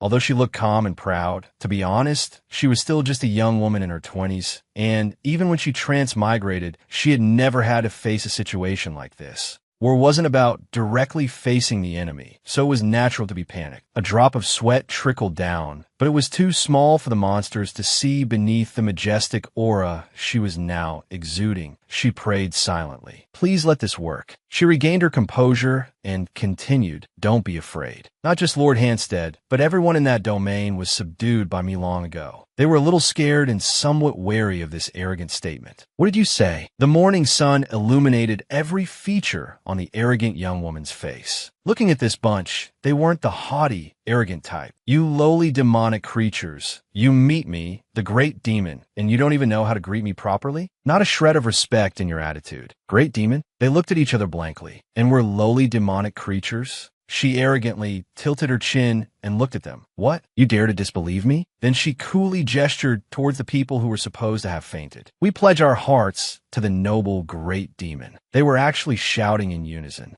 Seeing this, the group stirred, starting with some suspicion and doubt, then gradually believing. Hey, it seems to be true. What's the commotion? What's the commotion? What's the commotion? Whispers rustled everywhere. It's the great demon. Seeing their reaction, she mused, this bunch really is stupid. Done musing, she signaled behind her, and the old woman responded to the signal in perfect sync. Receiving the response, she pretended to sigh, saying with great disappointment, how disappointing. After rampaging through this region for 7 years, I've developed a special interest in the game of slaughter. Then she looked seriously at the giant demonic creatures. Why are you all cowering like that when a Hansted bunch is loitering right in front of you? One of them asked blankly, so if we want to fight, we have to keep standing still here. The one next to him nudged him. Being bumped, this one turned in surprise, what was that for? The other one said, we should at least be able to move. And yet, this one replied very seriously, I guess I'll have to stand here a little longer. Then, suddenly, her voice came from below. What's wrong? Well then, you'll have to entertain me. Attendant? Yes. This is 100 xenia. A box of sparkling gold coins completely captured the eyes of the demonic creatures. You've probably never touched this much money before, have you? It's easy to guess from the look in their eyes. But there was one person here whose heart was breaking. She thought to herself, I've scraped together all the remaining money in the castle. This should be enough, right? My hard-earned money. I'm sorry, Erzin. I'm truly sorry, my lord. Inside, her heart was bleeding, but on the outside, this is the money still used in the lower world. Pausing for a moment, she casually flipped a coin into the air, which made a kung sound, and then said pretentiously, to me, they have no value. Then, with a sinister smile, she continued to show off her excellent acting. She caught the coin and clenched it in her hand. But turning them into a form of entertainment could be quite interesting. One of them asked, confused, what do you mean? And again, a gentle nudge. What is it? She didn't answer the question, only gently issued a challenge. Come on, let's try to predict the outcome of the fight. Whichever side guesses correctly will take all this money. In truth, she knew that the stone golems were very greedy. They were the type to keep stuffing food into their mouths, even if their stomachs were bloated to the point of bursting. Now with money involved, wouldn't they go crazy? Exploiting this weakness to secure victory, I'll handle this matter personally. Guess the result correctly, and you'll get the money based on the number of correct guesses. This way, they will gradually rush to their own deaths. Come on in, let's bet on the fight. A malicious thought slowly sparked, creeping throughout the young woman's mind. What are you talking about? We don't understand at all. That's right. Good grief, she thought helplessly. How? How can they be so stupid? It's beyond my endurance. Fine, I'll have to explain it in detail for these blockheads to understand. You will fight the 5 Handstead soldiers here. If you win, this money will be yours. There are 100 of us, and we're only fighting 5 people? What, you don't like it? Let's fight. That's right. Let's have a match. The demonic creatures cheered with delight. On the other side, the soldiers could only break out in a cold sweat, trembling. She comforted them. Everyone, please understand. The battle began. Crash! A ground-shattering punch came down. Luckily, the little soldier managed to dodge to the side in time. Behind, a monster was chasing a small soldier. Of course, all he could do was run, fists punching and feet kicking. One stomp seemed to want to clear all the surrounding grass, advancing menacingly step by step. The small soldiers fell to the side, about to scream. One soldier was even lying motionless right there. However, I haven't even hit him yet. One of them pointed at 2 soldiers sprawling on the ground, pretending to be dead. Hey, there are 2 more over there. Seeing their motionless posture, he said, looks like someone already killed them. Almost all the Handstead people have been defeated. Looking at the situation, she thought, now the time has come. Lotiso goaded, ho ho ho, isn't this fun? There's only one left. Just destroy this one last guy, and these 100 Xenia will be yours. They shouted in chaos.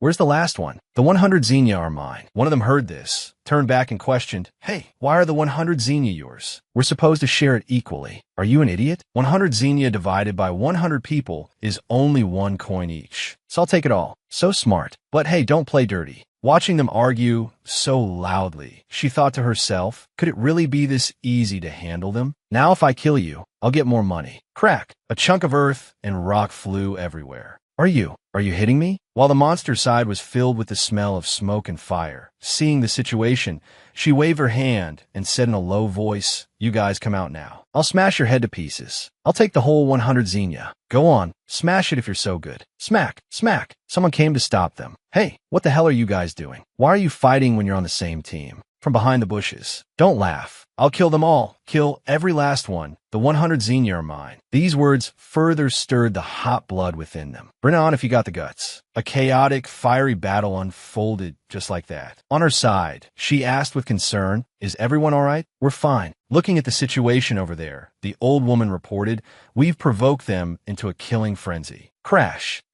One by one, the hard, rocky bodies of the stone golem army soldiers were hacked until only scattered rubble remained. It was a brutal battle, one could say, because in the end, after only a short time, only a single one was left. However, this one, like all his comrades who had fallen under his blade, was covered in injuries. Just for 100 coins, just to take the whole sum, just because I didn't want to be destroyed, just because I didn't want to lie prostrate at my comrades' feet for them to trample over my body to claim 100 coins. And now my hands are gone, my body is no longer whole, wounds are splotched everywhere. There's even a sword stuck in my back. I don't know which comrade it belonged to. I've killed them all. My 100 Xenia. He struggled to say, word by word. However, a sound came from behind him. And little did he know that it was the last voice he would ever hear before departing from this mortal world. That's not happening. He turned around. His mouth was still muttering. Great demon, my money. Huh. What greeted him was not the 100 zania he desired. Instead, it was a gleaming arrowhead aimed straight at him. Well, what? Swish! The arrow was fired, piercing straight through the crippled body after the insane battle just now. Shards of rock shattered and scattered. It's over. There's nothing left. In the old forest, all that remained were fragments of rock, symbolizing the entire lives of the stone golem army soldiers. She stared blankly at this scene. Then she suddenly burst into sobs. Everyone was filled with joy. My lady, we won. Ah, she limply and powerlessly slumped onto the green grass. Seeing this, everyone's joy that had filled their limbs subsided. They asked worriedly, my lady, are you all right? She sobbed. I was scared. So scared. Cries. Indeed, the battle just now had taken all of her strength and mental energy. The victory was easy, but for a young woman like Lotiso, the mental pressure was truly immense. Besides, she had done really well, hadn't she? Looking at her adorable and pitiful appearance, everyone's eyes welled up with tears. Oh my, this is really sobi. Then they all burst into tears together. After recovering their spirits, everyone quickly cleaned up the scene. At the same time, they recounted to see if any were left. Missing one could lead to unforeseeable consequences. That absolutely could not be allowed to happen. After arranging them in a neat row, everyone was exhausted. Report. 100 of them have been eliminated. To be sure, she asked, is there any possibility that one got away? A soldier picked up a sparkling golden object and explained, my lady, each stone golem's heart has a life stone. I have counted a full 100 stones here. They have definitely been completely wiped out. But then she received a question like this.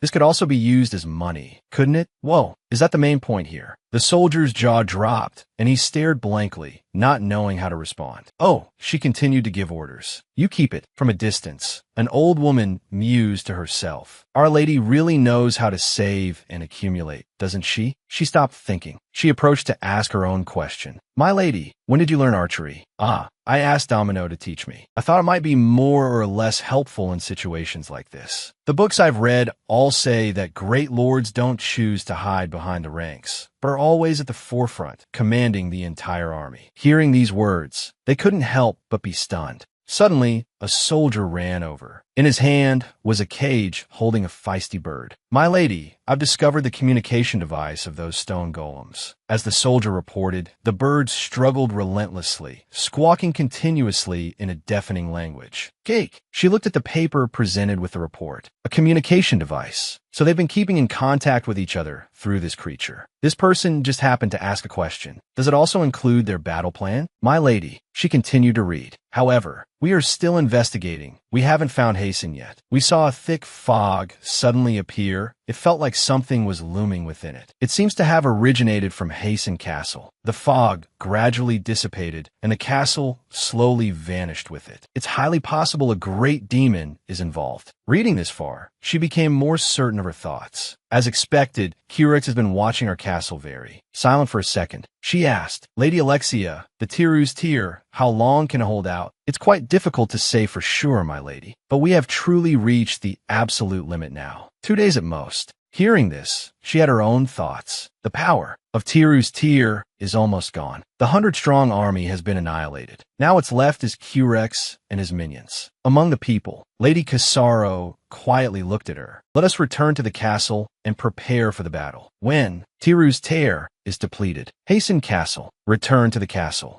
Everyone bustled about, preparing everything from wood, bows, and arrows to stones. There was nothing they didn't have. Everyone got to work, from strong men to women and even weak children. All of them were working, without rest. In the room, she sat at a table, gazing into the distance, silently calculating. We still have the communication device to feed false information to Curex. So right now, he mistakenly thinks the 100-strong army is already lying in wait before a castle. All we have to do is face the battle. Lost in thought, Lady Bashan approached and said, My lady, is this armor? I think it's better to be equipped than not. I had to try to appear calm, without any fear, to put everyone at ease. However, she said in a gentle voice. Even her gaze towards the old woman became noticeably softer. Lady Bashan, thank you for worrying about me. The old woman was stunned for a few seconds by the young lady's words of thanks. Then she sighed and said, 7 years is long, but it passed so quickly. Do you remember the first time you came to this castle, my lady? Your body was so tiny you didn't even reach my shoulder. She looked at the old woman, not understanding what she was trying to say, just remembering that peaceful time. She nodded. Of course I remember.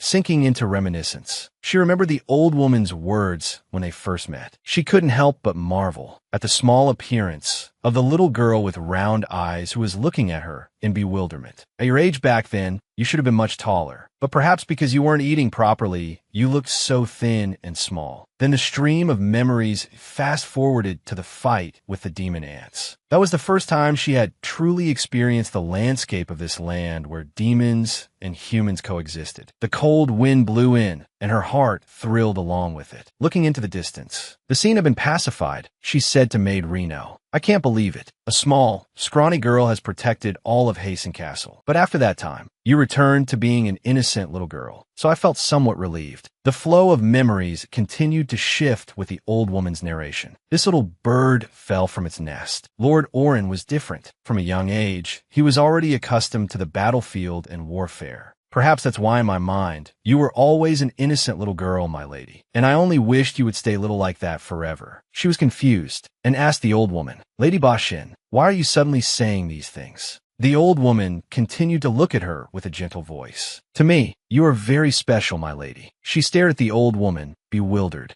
In this world, there are people who are small and weak, but also very special. I want to eradicate evil, to build a more beautiful life, to protect people like that. The old woman's voice seemed to merge with the stream of memories, sinking into each other. She would never be able to forget that day. And we also want to protect our master. Please promise me one thing. Placing a hand on her hand, she knelt down, pleading, when a critical situation arises, please run away. You mean I should abandon this castle? I can't. It has nothing to do with the castle. If the castle is lost, it can be rebuilt. Lord Orin is still missing. We don't know what happened to him. We cannot afford to lose you too, my lady. Lady Bashin, the old woman buried her face in her hands, pleading earnestly. I beg you. I understand. Could it be that the Tiru's tear has, as if in response to her words, an emergency alarm rang through the castle. Our castle has been discovered. All prepare for battle. The call echoed again and again. Our castle has been discovered. All prepare for battle. In the room in the cellar, standing before the light of the Tiru's tear, Lady Alexia, there's no other way. We can no longer hide, and there is no path of escape. Crack, crack. The gems slowly began to crack. Outside the castle, the wind and fog were thick, as if forecasting a grim future. I have seen Hasten Castle, Kirex shouted, ordering all who followed him. 100 troops, all to your positions. Inside, she extended her hand towards the old woman. Lady Bashin, let's go. Yes, my lady, just like when I was a child. The only difference is that now she was grown up. Hey now, that girl, rumor has it she's the Lord's wife. Kirex finished speaking, then raised his hand, signaling the Grand Army behind him. 100 troops, all of you. No sooner had the words left his mouth than there was a long silence. There was no one. Yes, sir, you. Even the finger pointing towards the castle was as bewildered as its owner. Where was his stone golem army? One of them realized the problem and asked suspiciously, where are they ambushing us from? Kirex also shrieked, 100 troops. Where is the 100-strong formation? I can't see a single face. Watching his farce, she called out the name of the leader with majestic and resounding authority. Are you looking for the 100 troops? The 100-strong formation.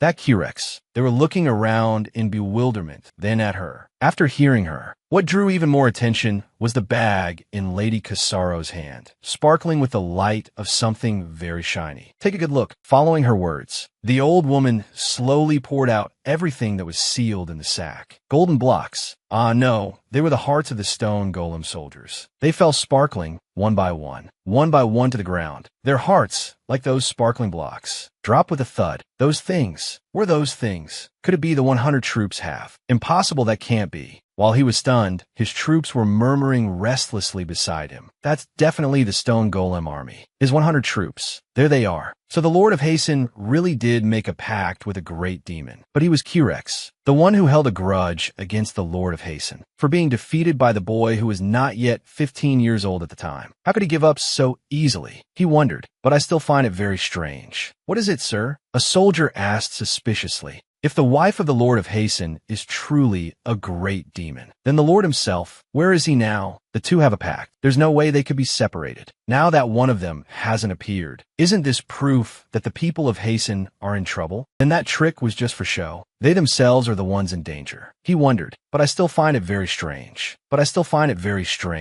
Having thought of this, he immediately restored the morale of the entire army, ordering everyone, get into position and prepare. On the castle wall, everyone was surprised that this Curex was so reckless, and so cunning. This wasn't like the vanguard he sent before. Otherwise, things would have been easy. It seems this Curex and his men will still attack with their remaining small force. We will also launch an all-out attack on them. Everyone get into position and prepare. A line of archers stood ready to fire in unison. All prepare to attack. Wah wah. While below the wall, Curex's men were advancing powerfully in large strides. Seconds later, attack. A volley of arrows shot towards those men. Whoosh. Catapults and stones also followed, firing at the same target. Whoosh. Crock. Thwack. Naturally, with such powerful and unified force, they suffered considerable injuries. Thud, bam, but quite a few of them managed to reach the castle wall and hold their ground, pushing hard against it. Their mighty power, without needing to be tested, was clearly dozens of times stronger than the previous ones, at least. The maids standing on the castle wall swayed, about to fall. Bam, again and again, one after another. If this was allowed to continue, they would soon have to surrender to these savage demons. They're using brute force to demolish everything. It seems they are not complete fools. Bam, bam, bam, whoosh.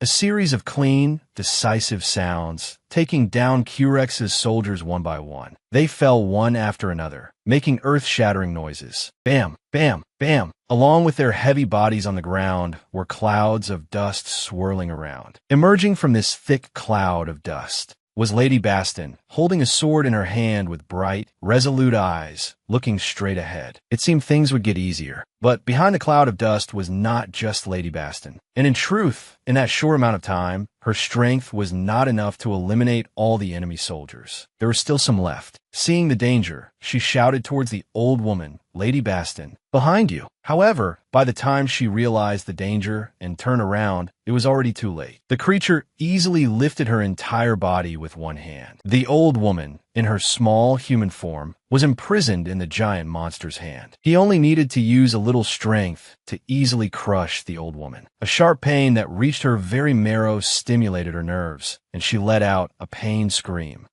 On the wall, watching this scene, she anxiously shouted, "Lady Baston." Suddenly, from behind the monster, Lady Casaro leaped forward and landed safely on his shoulder, simultaneously giving him a deep knife wound to the neck. Then she relentlessly twisted both knives around his neck. Soon crack, countless rocks and stones shot out in all directions. A tragic cry of rang out immediately after, affirming their success in turning the tables. His hand gradually loosened. Lady Baston quickly ducked down, looking at Lady Casaro. Lady Casaro said, "What's wrong? You still look like you've lost your soul." "I only just escaped," Lady Baston replied. "Maybe this happened because we haven't been active for a long time." From behind the two of them, Lady Alexa appeared. The powerful trio, second only to the masters of the castle, had fully assembled. Lady Alexa held a broadsword, her face filled with fury. How dare they, taking advantage of the Lord's absence to attack us? How dare they look down on us? She gripped the sword in her hand even tighter. Lady Casaro said, a little alarmed, "Lady Alexa is fuming." Lady Baston said worriedly, "Hey, watch your blood pressure." But ignoring those words, only Lady Alexa's majestic, powerful voice remained. "All of us at Hansted Castle will beat the crap out of you, shameless fools." Then she raised the sword in her hand. To all the warriors of Hansted,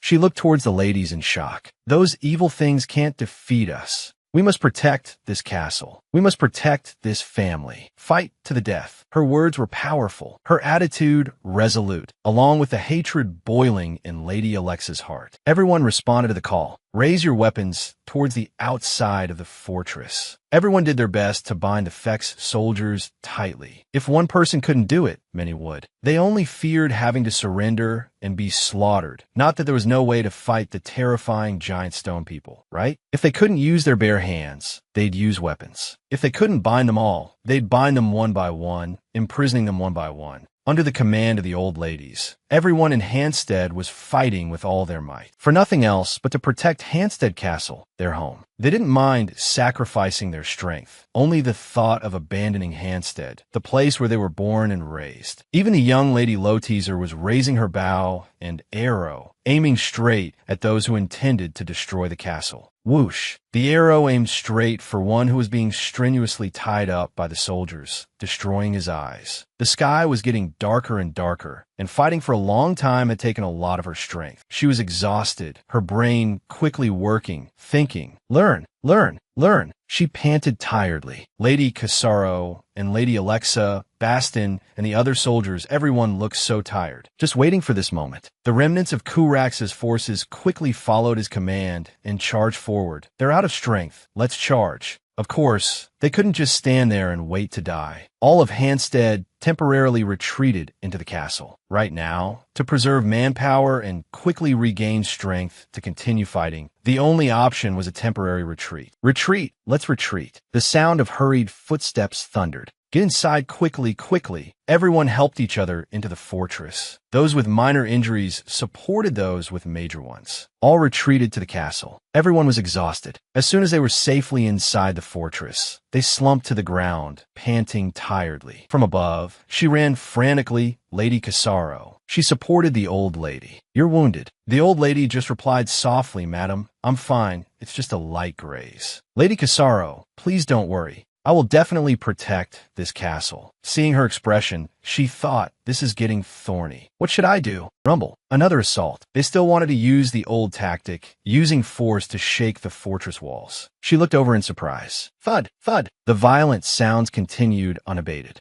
The soldiers standing near the fortress walls were shaken by each wave of tremors.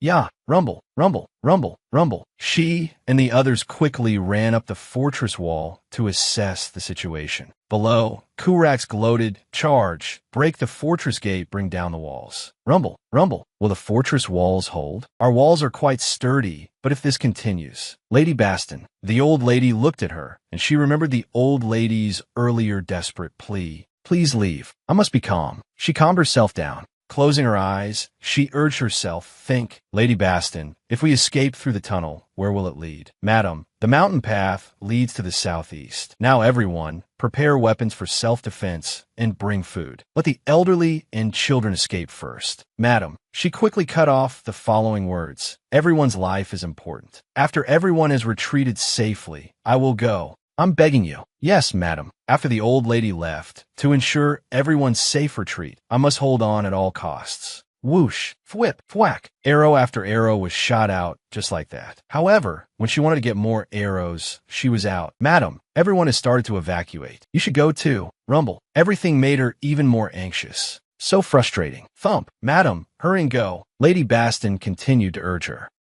Ugh. She crouched down, then looked up at the vast moon. Thud, thud, thud, ohen, thud, thud. She closed her eyes. "I'm sorry, my lord." Then when she opened her eyes, a dragon appeared in the sky, its wings flapping. Unbelievable. Over there is. Everyone look. It's a two-winged dragon, the symbol of Hansted. She stared in a daze in that direction. Could it be? Nay, the Hansted army has returned. Ogin has returned. Still that same jet-black mask. 7 years. She shouted loudly, "Ogin." Hearing Low-Teaser's call, his lady, Ogin raised his head to look there. However, the moment of reunion could not last long. It's a dragon. Now Low-Teaser only knew one thing, that Ogin had returned. The wings, the symbol of Hansted. The Lord has returned. Everyone was surprised by this sudden return. Even the enemy was no exception. Of course, Kurax was surprised. What the hell? The Lord is back? Let's go fight. Everyone in the fortress quickly recovered their spirits. Because the Lord had returned. The master of Hansted Castle had returned. They could rest assured and believe that Ogin could definitely protect the castle, protect his people. The old ladies looked at each other knowingly. As for the enemy, the arrogant Kurax pointed straight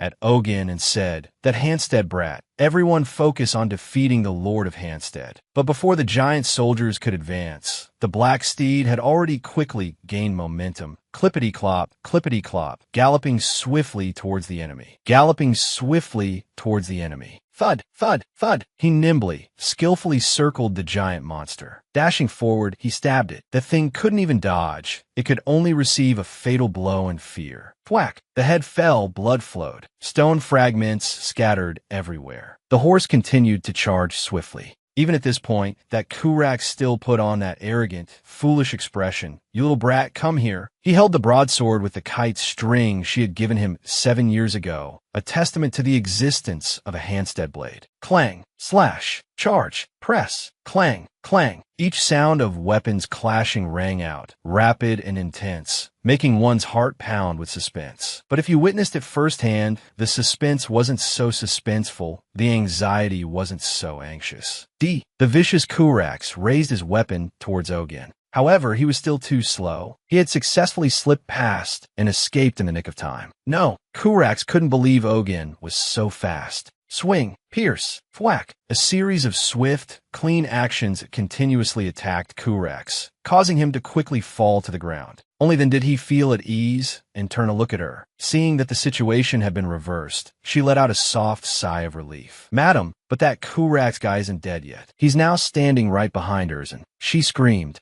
"Erzin, be careful. Kurax is attacking him with all his might." But Erzin was still fast enough to counterattack. Clang, crack. But the rock-hard bodies of the stone golems were still too useful. It stuck. "Take this." Whack. Dazed, dizzy. The impact between the horse and the man made her unable to stand steady. Staggering a bit. Oof. She fell to the ground. Erzin was also unsteady after the blow from the iron mace just now. This little brat. I realized long ago that you were nothing, let alone the great demon. Kurax hatefully grabbed her leg, making it even harder for her, who was already unsteady after falling from the horse, to keep her balance. A pipsqueak of a girl dares to mess with me? Let go, you bastard. Before I kill that lord, I'll smash you to pieces, you bastard. Stab.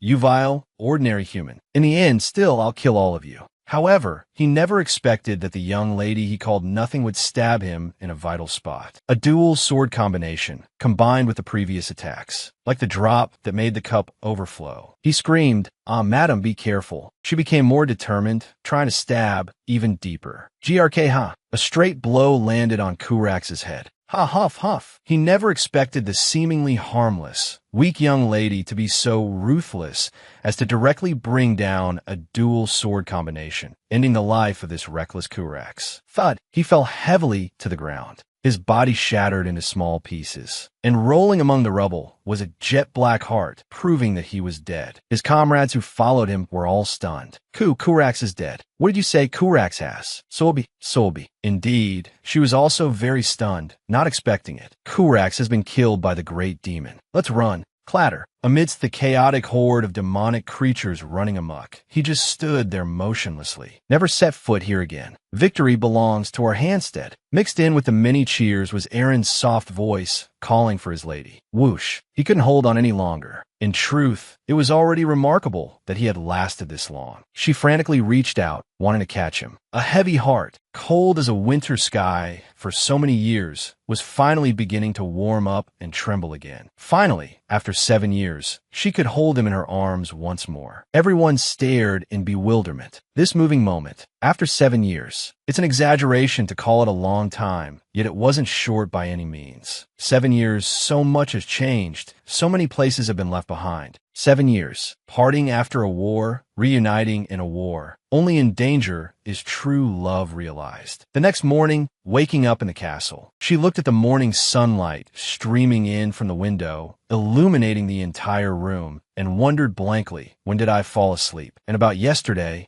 I cried so much I got tired, and, oh dear, that's enough, my lady. She rubbed her aching temples. I can still faintly hear Madame Baston's voice. Oh, then she suddenly noticed that all her fingers had been meticulously bandaged. She wondered who did this. Then, as soon as she glanced to the side, a sight surprised her even more. It was Aaron, who had fallen asleep on the floor next to her bed, still holding scissors and medical gauze used for dressing wounds. He had really fallen asleep. It's true, it's Aaron. Not a warm welcome, nor a dream of escaping the siege. As she thought this, she reached out, wanting to touch him through the canopy. But just as she touched him, he grabbed her hand. Thud! Then he was pinning her down. A romantic scene, like a fairy tale dream. I am sorry, my lady. I'm sorry for waking you. Both of them said in a flustered unison. Indeed, he stammered, during my time wandering the dark world, I always had to be on high alert, even when sleeping. Teach why just now and he was even trembling nonstop. Really? Yes, I understand. She said it with her mouth, but in her heart, she thought, after 7 years apart, has Aaron become this shy? Meanwhile, Aaron's heart was still pounding relentlessly. How embarrassing. In any case, perhaps he was no longer the same as before. She was actually just like him. Trembling, she glanced over.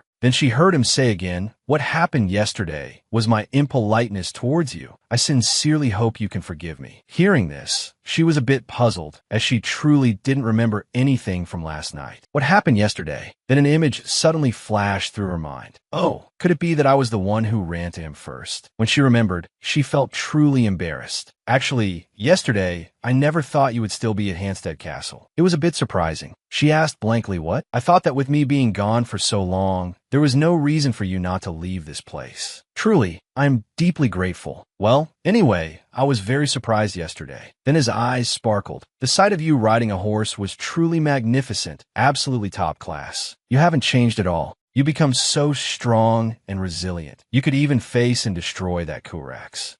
By then, most of it was already taken care of. She thought to herself, adding, even I can't believe I did it. An army of 100. I heard you've annihilated them, without our forces suffering a single loss. It was all thanks to the great book of secret scriptures. Looking at him after 7 years, she sighed in her heart. Besides his physical strength, height, and voice, he had changed from before. As for the rest, suddenly, he said, that's right. And he even mumbled to himself, I don't even know what I'm thinking anymore. Seeing this, she silently confirmed, you're still the same Aaron. Looking over, she saw him holding a book and saying, I waited all night to show you this. She reached out to take it. Could it be? I have found the complete ancient book of secret scriptures. I waited all night to show you this. Could this be? She stared in surprise at the book in her hands. One must know that he had searched for this book for 7 long years. Hugging the book to her chest, she looked at him sincerely and said her thanks. Thank you so much, Aaron. Ivy always secretly wished to stand by your side and help you a great deal. He looked at her for a moment, then suddenly felt the warmth of her palm slowly seeping in, weaving through the spaces between his fingers. A certain feeling suddenly arose in him, a feeling just like that day. That was the day of their engagement, and on that very day, he had intended to leave to find the book at all costs, to find a way to bring peace, not just to his people. After 7 years, she hadn't left, and he had returned. He was a man of his word. She remembered how she had also looked at him with a sincere heart and pleaded, you must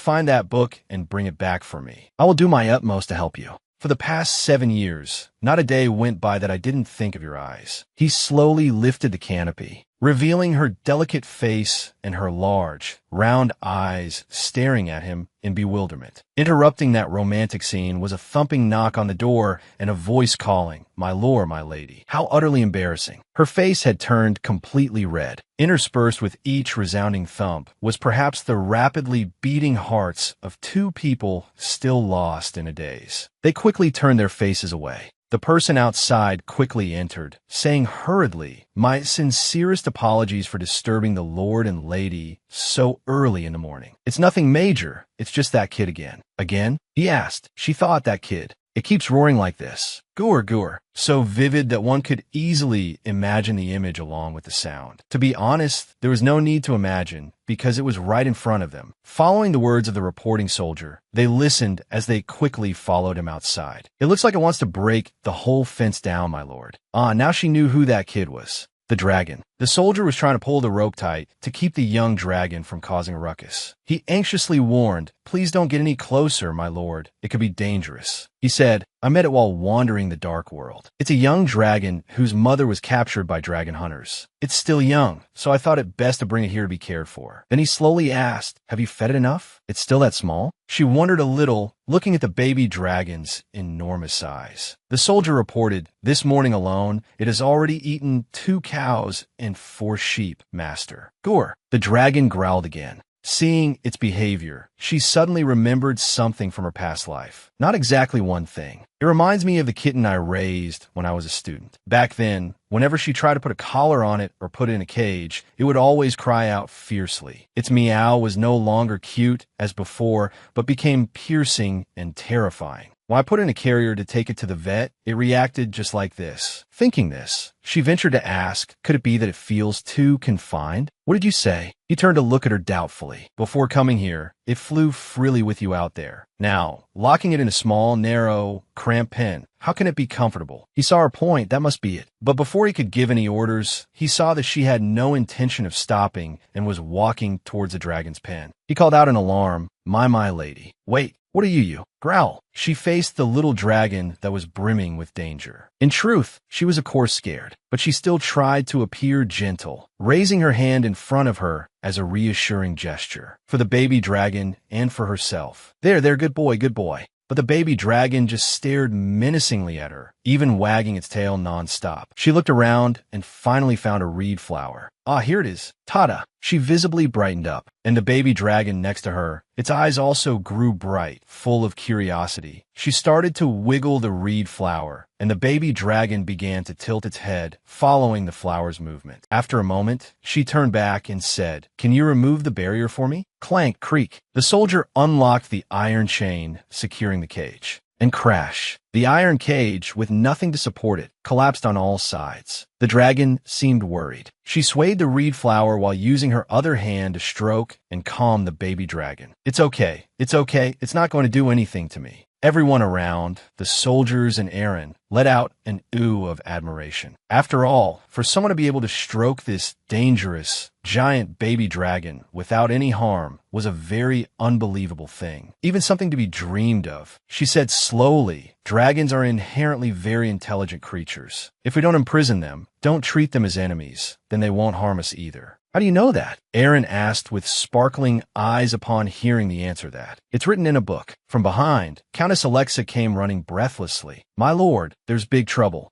I've intercepted a letter from the Stone Golem army sent to Blassa. Perhaps you should see it for yourself." Taking the letter, he examined it carefully. "What's written in it?" she asked curiously. He clenched the letter and said, "The Blassa side is furious. They will attack us tomorrow." She quickly asked, "But the army of 100 Kuraks have all been destroyed. Where are they getting their forces from?" "They probably received reinforcements from other demon lords." "How much time do we have?" "Maybe a week." "A week?" She rubbed her chin in thought, then suddenly said, "In that case, the forces Blassa can prepare in a week won't be that different from ours." Both Countess Alexa and Aaron were surprised by these words. "What did you say?" She didn't explain further, only saying, "Aaron, this time, I think I can give you a small gift." Countess Alexa quickly asked again, "What do you mean?" She confidently puffed out her chest and said, "I will take you to Blassa Castle." The other two were stunned and said in unison, "To Blassa Castle? How?" She looked up at the baby dragon, stroking its face, and said gently, "I just thought of this method. If it succeeds, we'll be able to soar through the sky. One person and one dragon, an incredibly magnificent sight. The soaring wings and the brilliant hair blend together, creating an authoritative power. Wiggle, wiggle. It's the same old trick, but it seems our baby dragon is very fond of it." Even though it wasn't the first time, at the sight of the young lady Lottie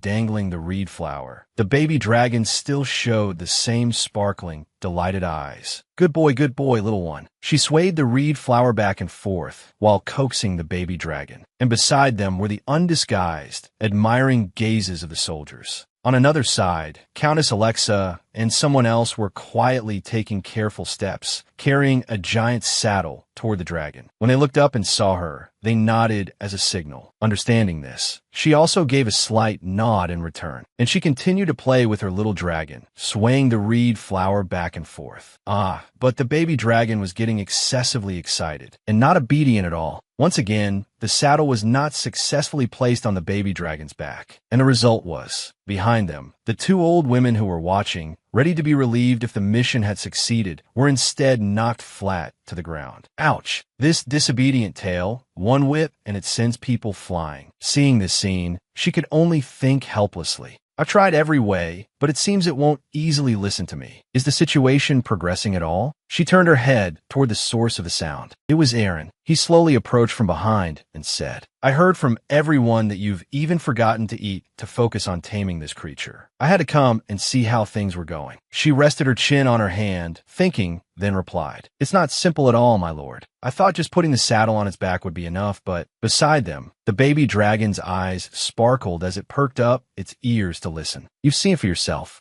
Well, when it comes to this, there's no end to the stories. For example, one time, 2 soldiers were walking straight ahead to put the saddle on the dragon's back, and they just kept walking straight through where the dragon was, because the dragon had actually stretched its body upward, allowing the 2 soldiers to continue straight ahead without obstruction. Or another time, it was the same people, the same saddle, the same baby dragon, and the saddle remained as before in the soldier's hands instead of on the baby dragon. And this time, the only difference was that instead of stretching up, the little one crouched down. He offered a solution. Try being gentler with it. Gentler? She thought. The problem is, the dragon slowly moved closer to her. It seems it only likes me. It avoids all the other servants, only letting me get close. It must really like you, my lady. It just moved closer to her, where the baby dragon was resting its head when it growled. The baby dragon showed no respect and growled directly in Aaron's face. He was hurt. It hates me now. I'm so hurt. And what should one do when seeing their master heartbroken? I'll laugh in his face. What else? The soldiers passing by saw this and couldn't help but let out a few ha-has. Ha-ha. Then why don't you try climbing on it, my lady? She was surprised by his suggestion. You're telling me? That's right. First you get on so it can get used to it, and after that, we'll let others climb on too. While people were plotting about it, the dragon itself was still absent-mindedly playing with a pretty little butterfly on its nose. As for her, she was still a little concerned, thinking, Me? She said with some hesitation. Let's see, can I really ride this thing? It was a piece of cake. She succeeded on her very first try. Of course, this baby dragon really only does things when it feels like it. She thought to herself, then I'll try too. With that, he also jumped up and sat behind her. Look at how its expression soured unpleasantly. But it'll probably still be fine, right? However, this won't be good in the long run. He jumped down. If this dragon is only obedient when you are with it, my lady, then I'll be forced to take you in a battle. Can't you take me with you? That would be very dangerous. But he helped her down. Let me help you. I'm the one who has kept you trapped here. But oh my, there was a dragon here who really didn't like this. And it was even coldly glaring at him. If something happens to her, Before he could finish his sentence, the dragon couldn't stand it anymore and tackled Aaron. Following that, she also staggered and fell with him.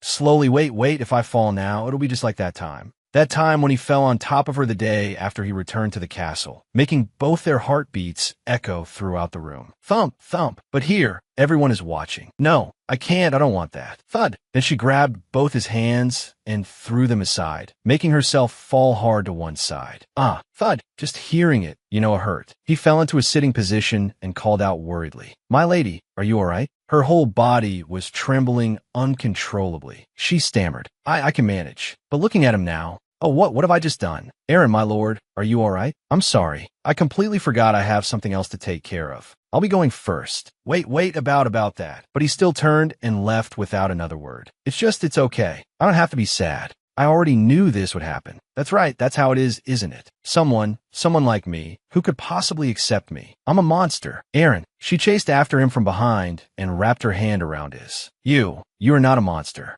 So therefore, just for a brief moment, what happened just now, what I really meant was, even though Aaron was wearing a mask, I could still tell. Imada Edansat. Out there's so many who are watching, scheming, and attacking our castle. To me, forces like that are what's truly scary. As for you, Aaron, no matter what your appearance is, I'm not afraid at all. You're not a monster, Aaron. After she finished speaking, tears were already streaming down her face. Drop by drop, they fell like pearls. He was naturally captivated by her. How could he let her cry like this? My lady, please calm down. But the more she spoke, the more intensely she cried. Sobi.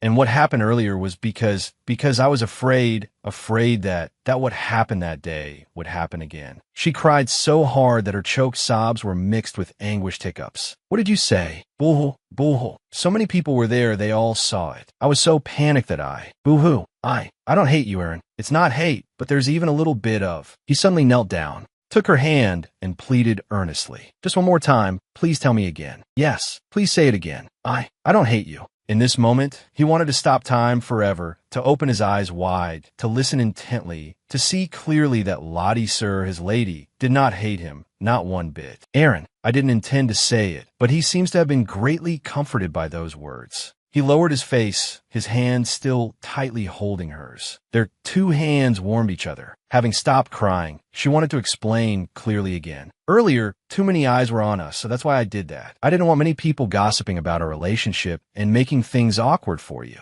The fact that we're husband and wife, we have a marriage certificate and we're no longer minors. Huh.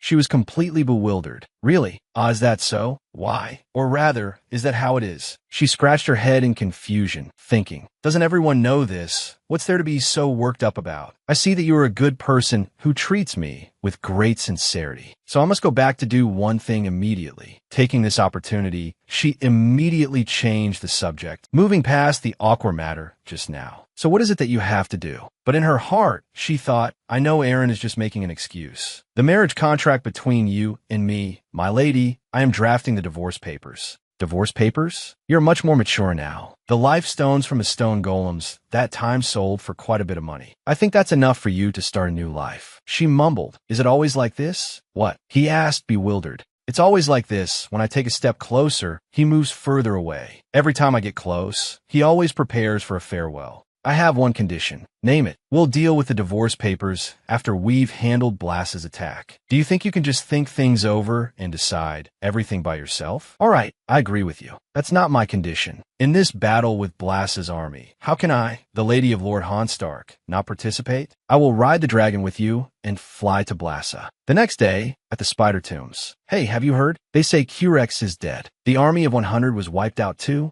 It was all done by a great demon from Honstark. This time we have reinforcements from other demon lords, don't we? Even so, who knows if we can win? What if we all get killed too? If the reinforcements don't arrive, how will we manage? Maybe we should just give up now and get it over with. On their way, the soldiers of Blas's army talked amongst themselves about the upcoming battle. But it didn't last long. The sun was at its peak in the sky, yet on the barren ground below, a large shadow appeared, originating right above their heads. The sound of the wind also seemed to suddenly grow stronger. The flapping sound echoed from somewhere, and then, on the mountain peak, a giant dragon was perched. They looked up in alarm. What is that? The sound of flapping wings grew more intense. A dragon was menacingly watching them. Over there is. Roar. Could it be? That is that the great demon. Is the great demon. On the dragon's back, a young lady with blood-red hair was looking down at them indifferently. It's all real. The story about the great demon and the Lord of Honstark having a pact is completely true. They screamed and scattered in terror. As for her, she looked at this scene and mused. The teachings of the old women were indeed profound. Specifically, you must let your hair down. Remember to maintain a proud and arrogant demeanor, and don't forget to wear your armor. End of flashback. Now we just follow the plan, right? Thanks, you lovely old ladies. Then, she roared aggressively. Hey, Blas's stone golem army, listen up. I am on my way to attack Blas's city. They were all startled. What did she say? I'm thinking about whether I should round you all up and annihilate you in one go. Destroy everything or leave some things behind, which would be more interesting. Seeing her proud demeanor, he exclaimed in admiration. My lady is so cool, so magnanimous, so full of spirit. In any case, I'm more interested in slaughter and massacre. If anyone else had said this, it might have been seen as arrogant and conceited, but coming from Latticer, who was known as the Great Demon, her words were as solid as steel, something that could happen in a heartbeat. Any of you who enjoy fighting and killing, come to Blassa City. There will be plenty of fun. They were truly trembling now, shaking uncontrollably. Let's all pray to be reunited with the 100-man army and Curex in hell. Then the dragon flapped its wings and flew away, with only the echo of savage laughter. What should we do? What now? Should we run away now? Run where? Anywhere. Let's go north, for example. If we run south now, we'll be running straight into Hansted. That's right. Waiting for them to leave, the people in Hansted slowly emerged. Still according to plan. Lady Alexa made an announcement. Everyone, pay attention, move very quietly. Then she made a shushing gesture, meaning silence. The troops continued to march, stepping very lightly. Lady Casaro said coolly, "Now our job is just to stay here and wait. According to the plan, we have to set an ambush here. I hope the two of them are safe and sound." Lady Alexa looked worriedly towards the distant sky. A few hours earlier at Hampstead Castle, the Spider Tombs is a narrow, treacherous canyon, very difficult for soldiers to pass through. The stone golems have stationed a force there, so I consider this area a strong fortress. However, we can also use this to our advantage to strike back at them. How so, my lady? Even though we've wiped out the 100-man army, both Q-Rex and his minions, the number of stone golems stationed in that canyon is still quite large. The great secret scripture that Sir Eugen brought back states that the first method to control the stone golem army is to sow internal division among them. We already used this method last time, and now that Q-Rex and the 100-man army have been eliminated, there are enormous cracks within the current stone golem forces. That's why they have requested reinforcements from other demon lords. The second method is to instill fear in them. This task will require our darling to take action. The remnants of the stone golem army from the last battle will surely tell others what happened to them at this castle. That has already sown a degree of fear. We just need to incite their fear further. We will ride the dragon over the spider tombs, deliberately letting ourselves be seen by the stationed stone golem army. Upon seeing us, they will either retreat towards Blassa City or flee and escape. After luring all the stone golems away, our army will take their position, and it will be as if Blassa is besieged. Being in the spider tombs is no different from a mouse walking into a trap. Until Sir Eugen enters the catacombs and retrieves the artifact, we must hold them off outside. Everyone was filled with determination. The baby dragon even snuggled affectionately into her palm. Shouldn't we give this little dragon a name now? Have you thought of a name? That's true. We can't keep calling it this creature or that beast. So, here's my idea, see what you think. After we win this battle and obtain the artifact, we will name the dragon after the artifact. That's a great idea. Did you hear that, little one? You'll have your own name too. My lady, if you don't mind, may I ask a question? I think it's not just about the dragon.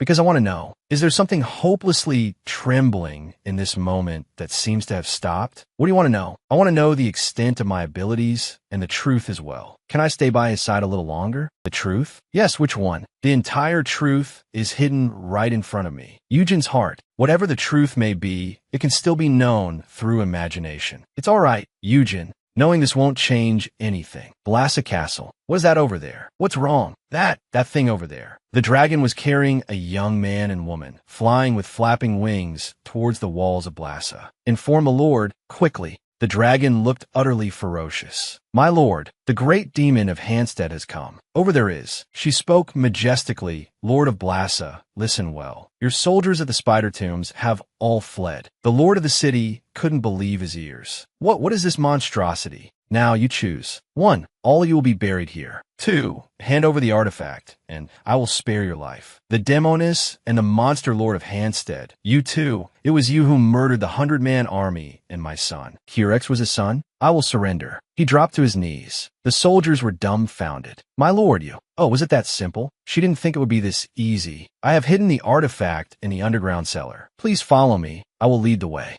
Why is this so easy? She was a bit suspicious. Thump, thump, thump. The sound of footsteps echoed. Outside, the ferocious baby dragon made the soldiers scream in fear. How much further do we have to go? It's just past this stone hatchery. So stone golems are born from black lava. The records in the book are truly marvelous. Hearing this, she felt very interested. Clack! The Lord of Blassa knocked a few times on the cellar door and immediately took out a brightly sparkling gem. Eugen held out his hand first. Give it to me. The other man seemed to hesitate. Eugen urged him, hurry up. Finally, the Lord placed the artifact in Eugen's hand. Looking at this artifact, Eugen felt it was somewhat familiar. The name of this artifact is... It continued to shine brilliantly. The pupil of Van Hannes was its power. The Lord of Blassa suddenly became crazed and said, to erase all of your magic. Erase magic. The artifact shone relentlessly. Seeing this, Latticer cried out in alarm. Eugen. Eugen immediately drew his sword in a flash. Eugen swung the blade at the neck of the Lord of Blassa Castle. Gack! Very quickly, the lord's head was severed from his neck without a final word. And Eugen's mask also began to slowly crack and then shatter into pieces, leaving Eugen utterly horrified in front of Lattiser, accompanied by a wave of pain that made him collapse. Seeing this, Lattiser worriedly asked, "Eugen, are you all right?" Before she could finish, he hastily said, "Please don't look," and turned his face away to avoid her gaze. "Are you hurt anywhere?" Eugen trembled and said, "I'm fine." Even if I were hurt, this ferocious face would still be the same. "What are you saying? Let me see." "Even if you're not hurt, I still want to see what's going on." Lattiser rushed forward and held Eugen's face with both hands. Instantly, Lattiser froze, bewildered, with a question mark over her head.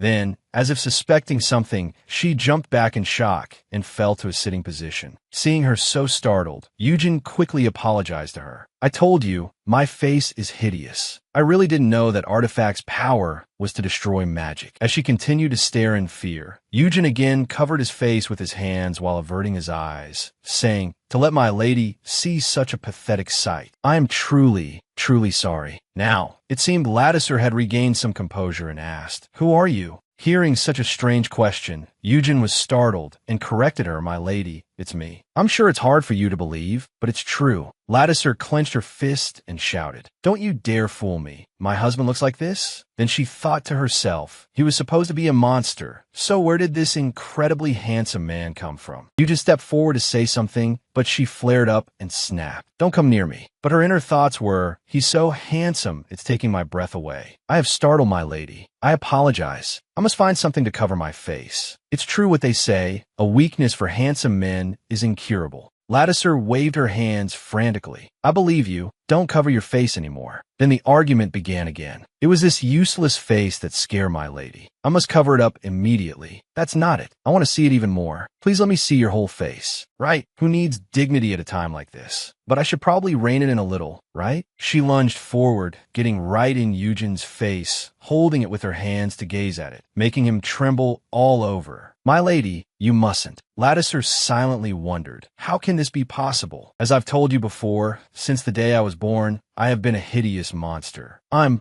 sorry, my lady. I look disgusting, don't I?" She thought to herself, "I was planning to stay even if Eugen gave me divorce papers. But oh, this is too adorable. I might have to plant my roots firmly in Hampstead. Good heavens, how could this be? How can a person be so devastatingly handsome?" Her face was full of awe, admiring this masterpiece. But perhaps the shyness and self-loathing were so deeply ingrained that her Eugen was still perpetually ashamed of his appearance. "I understand how shocked you must be." His hand brushed past to take her hand from his chin, then said something even more shocking than seeing the masterpiece hidden beneath the mask. "My skin is covered in swollen boils, oozing disgusting blood and pus, and my hair falls out in clumps. You're seeing the face that even I myself dare not look at directly." "Huh? What are you saying?" He continued, "You must be in shock. When we get back to the castle, you should have a therapy session with the mage to see if it helps." She quickly refuted, Eugen, wait, listen to me. You're not a bad person. Among all the people I have ever met, you are the..." Before she could finish, a wave of dizziness hit her, cutting her off. "Ugh," sobbed. She clutched her head in pain. He worriedly and repeatedly asked, My lady, what's wrong with you?" Ignoring the pain, she reassured him, I'm fine." But she couldn't help but wonder, why is my head suddenly? My head. Then she collapsed to the ground and fainted. Before completely losing consciousness, his call still echoed in her ears. "My lady." "It's so dark here." In a dark place, a frightening voice suddenly rang out. "Don't let your mouth get out of control like that." "What is that? Whose voice is that? Could it be at the castle?" This is a curse from afar. A large white shadow of a woman descended upon her. She cried out in terror. What? That gloomy dark shadow drew even closer. If this secret gets out, the master of the Hampstead family will have to die. Wait a minute, so you mean? But before she could finish asking, the white shadow flew up and vanished without a trace. Only countless eyes remained, staring at her. Gasp, gasp, my lady,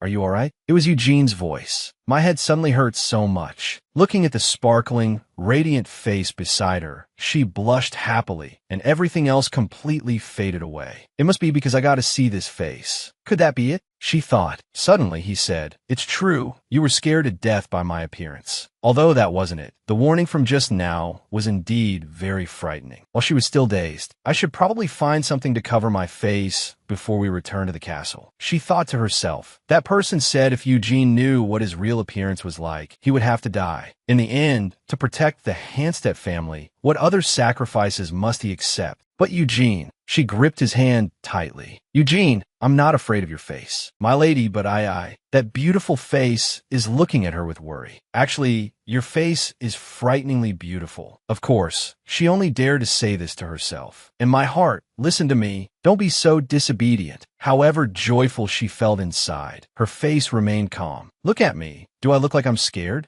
He stared blankly at her overly serious face, at a loss for words. My lady, you never cease to amaze me. Your beauty is even more surprising. She added silently, oh my, what is this God-given beauty? Absolutely gorgeous. Now we must return to the castle immediately and find the guardian of the mask in the tower. Luckily, Van Hannes is here. It can take us straight to the tower. Van Hannes is the dragon's name, right? What a beautiful name. I think so too. It's a very nice and meaningful name, he said cheerfully, and he's smiling too. The more he smiles, the more he steals my heart. Isn't it deadly? Ho ho ho. From somewhere, a sparkling turquoise butterfly flew out and landed on the rim of Eugene's ear. Oh, a butterfly. Wow, it's a glass butterfly. A glass butterfly. This species of butterfly usually lands on people or objects with magic to absorb that magic. After that, they will fly away, scattering everywhere, and can help many other species in different ways. Oh, it's so beautiful, she exclaimed in admiration. The number of butterflies has been gradually decreasing. That's why the northern lands have become more and more desolate. It seems they're coming from over there. Let's try following them and see. She pointed to the sparkling, shimmering area of light in front of them. They went in that direction and were truly captivated by the splendid beauty of this place. A radiant aquamarine color. Oh my God, wow. Clusters upon clusters of butterflies were trapped in cages, shining brilliantly. It turns out Blassa was the one who captured and imprisoned all the glass butterflies here. Why would he do that? There are many possible purposes. He might want to forge a new artifact, or perhaps to control the birth of fairies. On the ground, there were quite a few shattered glass butterflies. How pitiful. She picked up the body of one. He came over and pulled the iron chain, making a clanking sound. Swarms of butterflies flew out one after another, creating an unbelievably brilliant and shimmering scene. Sparkling, fluttering, shining in the space. They will return to where they originally belong. She held out her hand to catch the beautiful tiny lights of the butterflies, then gently brushed them towards him, saying, let's go back too. Let's go home. He was a little dazed, then also reached his hand towards her, saying, let's go. Clatter, clatter. In the dark of night, a small man, carrying a stool, carefully made his way down. When he had groped his way to a stone wall engraved with familiar text, he quickly set up the stool and climbed on it, taking the mask from the face of the male statue in a pair of husband and wife statues. It seems to be the previous lord. After taking it, he stood respectfully for a moment, then hurriedly packed everything up and returned. The featureless face of the male statue, now without its mask, was truly horrifying. Under the desolate late-night moonlight in the tower, although this is the mask your father used many years ago, is still durable and sturdy now. Please use this one until the new mask is finished. He handed the mask to Eugene, but after a moment he saw that he was still staring intently at the mask without moving away. He turned back and asked, what's wrong, my lord? It's nothing. I just feel like the sin of my father still lingers here. It has been in this cellar for a very long time. Luckily, it wasn't damaged by mold or termites. Isaac, do you still remember my father's face? Since I was young, I was often sick, so these eyes of mine gradually lost their sight. If anything, I could only perceive it through touch. Warm cheekbones, a steady breath brushing lightly past my hand, the feeling of a very steadfast and capable person. Why do you suddenly ask? The thing is, my lady, she has seen my face. After saying this, his mood plummeted, and the old man named Isaac was startled and asked again, my lord, what did you say? How could that happen? And what did her ladyship say? She said that I am not a monster. She looked straight at me and said that I don't scare her, because her ladyship is a strong and brave person. Her ladyship is truly wonderful, my lord. That's right. He seemed to have an epiphany, then suddenly deflated. That's why I must quickly prepare the divorce papers. But this time, strangely, I feel very relieved. What did you say, my lord? Normally, I always stand behind others because I'm afraid of seeing their reactions. But as for my lady, she saw my skin full of hideous boils and this nose dripping with blood and pus. And yet she still smiled. I really like her smile. For so long, I have secretly yearned for that smile. My lord, our world is filled with lies. That is why the truth is considered the most valuable thing, no matter how nakedly ugly it may be. Demons are creatures with a very strong sense of aestheticism, and when it comes to beauty, they have a very high desire for possession. They are easily tempted by things that are glossy and sparkling. In her room, she sat dazedly in front of the book. Why do I suddenly remember that action? I can't get a single word into my head. My thoughts just keep circling around like this. His face appeared. I can't think of anything but that face. Embarrassed, she buried her face in the book, her hands slapping the tabletop. They are easily attracted to things that are glossy and sparkling. But he's too handsome. She waved her hands around, hoping to dispel the image of Sir Eugene that kept flying back and forth in her mind. I think I really like him, because his face is too beautiful. Then she tremblingly realized something. I like Eugene. What about him? The young lady's face turned completely red. She clenched her hands again with determination. Looking at the sparkling basin of water on the table, she made a resolution. I have to calm down. Then she splashed water on her face, thinking, even though we're married, Eugene is preparing the divorce papers now. Looking at her face in the water. Drip, drip. In the end, am I the only one with this unrequited love? But suppose he and I remained husband and wife. She began to imagine. Suddenly, bang. Young lady, what are you imagining? To the point where your face is all flushed? To the point where you feel like you're about to explode? I'm going crazy. She incessantly hit something in front of her with her hands. Thump, thump, thump. What the hell am I thinking? Suddenly, my lady. Oh, is that you, Blassa? What is it, my lady? It's nothing. I was just doing some exercises. She suddenly broke out in a cold sweat, continuously wiping her forehead with her hand. Exercises, you say?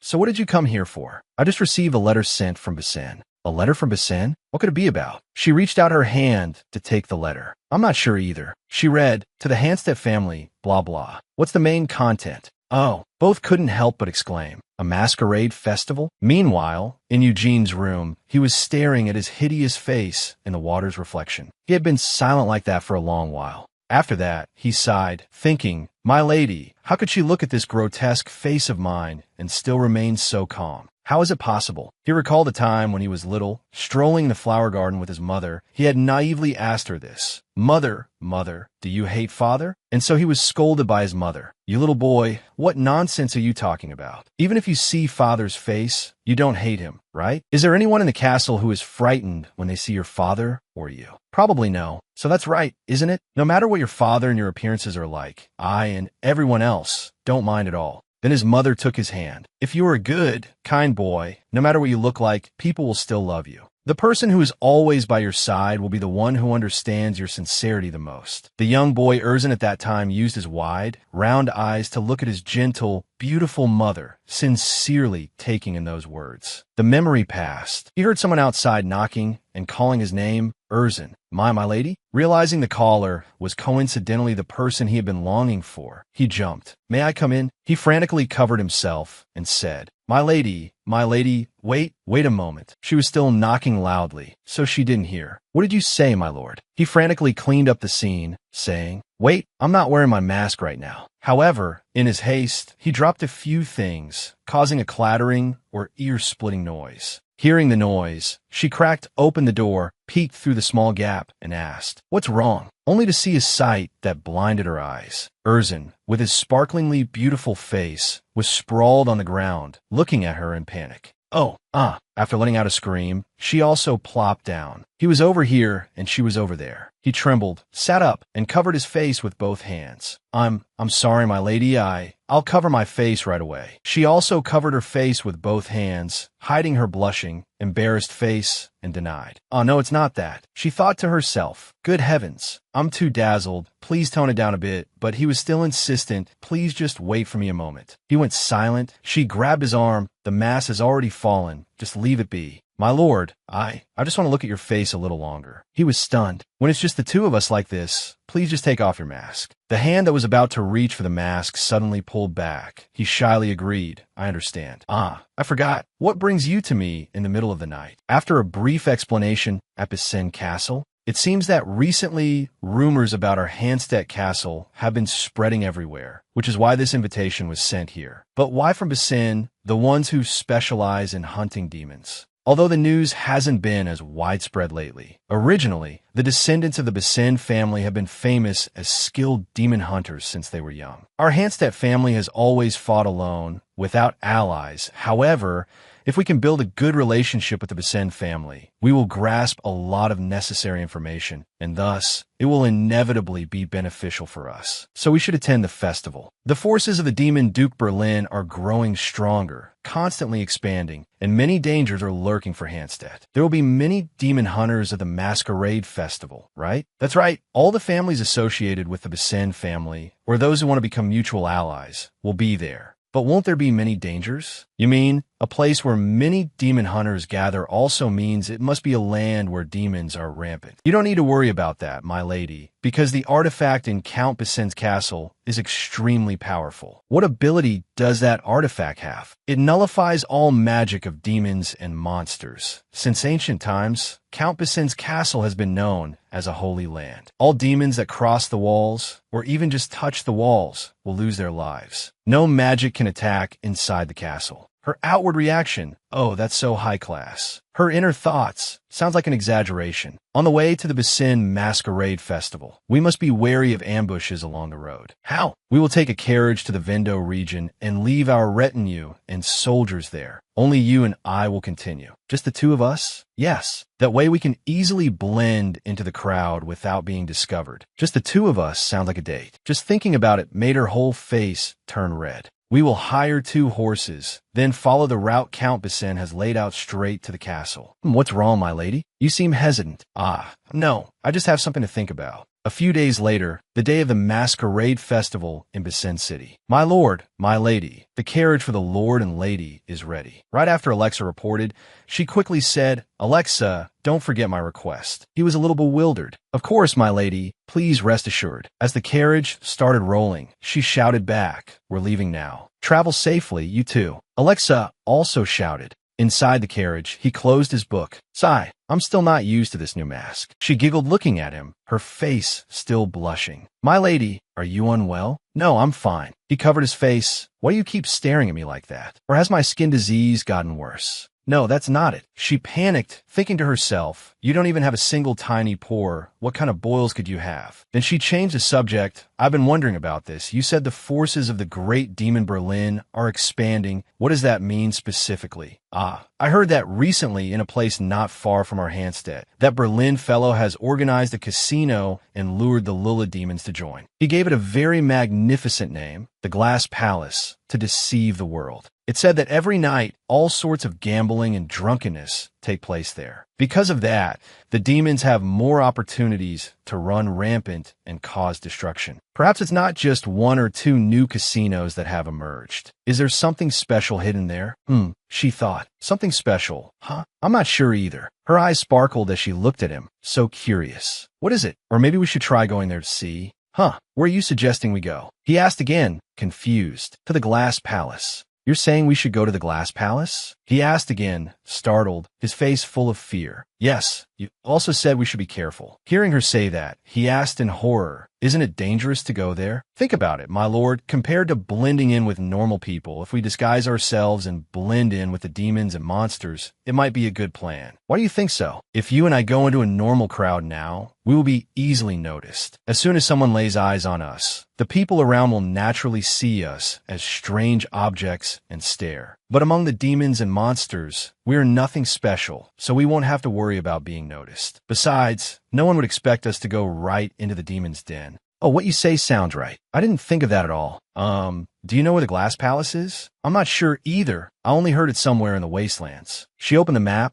Let's see. According to the map, one way is to go back to the wastelands, cross the village, and then to Count Basin's castle. Or another way is to cross the wastelands and go straight to the castle for the festival. Going that way will be much shorter. But I've heard that no ordinary person has ever seen the Glass Palace with their own eyes. To get there, you have to take a special carriage led by a demon. It's fine for me to go because my appearance is no different from the demons, but I know that too, so I've prepared in advance. What did you prepare? I asked the mask maker to prepare this for me beforehand. As she spoke, she presented an exquisitely handcrafted mask to him. Then she put on a sad expression. Perhaps everyone still thinks of me as the poor, trembling child who just arrived at the castle. But if I wear this mask, maybe I'll be seen as a true member of Hanstedt. My lady, suddenly my own greed flared up. But thinking about it, it's also true. I want to end this quickly to give her back her freedom. But I also want to stay by her side for a very, very long time. He clenched his fists, his deep eyes silent. The situation is extremely unfavorable. Why would Count Basin hold this masquerade festival? Perhaps it's the Count's intention. At times like these, it's even more necessary to gather strength. To be able to organize such a grand festival in these circumstances, Count Basin must have very strong resources. Hearing you say that, I also feel genuinely concerned. Could he be receiving aid from other places? She quickly refuted. Everywhere is in difficulty. Who could possibly provide support? He was suddenly stunned to realize that's indeed true. Watching the raindrops pitter-patter outside the window, she slowly continued with her speculation. Knowing about the Glass Palace, I find it even stranger, as is the fact that we suddenly receive an invitation to the festival. Amidst the rampant demons, humans are at a disadvantage. If we look at the behavior of the demon Berlin or the monsters traveling this way, we should have encountered several ambushes and attacks by now. And yet, everything is strangely peaceful. Through her reflection on the glass, she looked at the desolate scene outside. Are the demons so engrossed in the Glass Palace that they're neglecting matters out here? He hypothesized, if this is a piece created by those monsters, then that piece is even more fraught with contradictions. After hearing her words, he also had his own thoughts, looking at the distant scenery outside, as if looking towards some vague, unknown place. Clearly our relationship with that demon hunting castle is getting worse. With the appearance of the Glass Palace, things have become even more confusing. Even a family like Basin, who are so skilled at hunting monsters, don't seem to care about the Glass Palace. So the other people of the North pay it even less attention. Could there be a connection between Basin and the Glass Palace? Whoosh, whoosh, whoosh. The pitter-pattering raindrops had now turned into a fierce downpour. Sigh, the weather is so awful. Clip-clop, clip-clop. The carriage continued on its way. The coachman said dejectedly, with this wind and rain, there probably won't be many customers. Yeah, we can only pray for heaven's mercy. And yet, a monster couple appeared ahead, waiting for a carriage. The coachman quickly stopped in front of the two and asked, "Are you two going to the Glass Palace?" "That's right. Yes, please get in. I'll leave right away." Seeing this situation, a thought popped in her head. Not a shred of suspicion.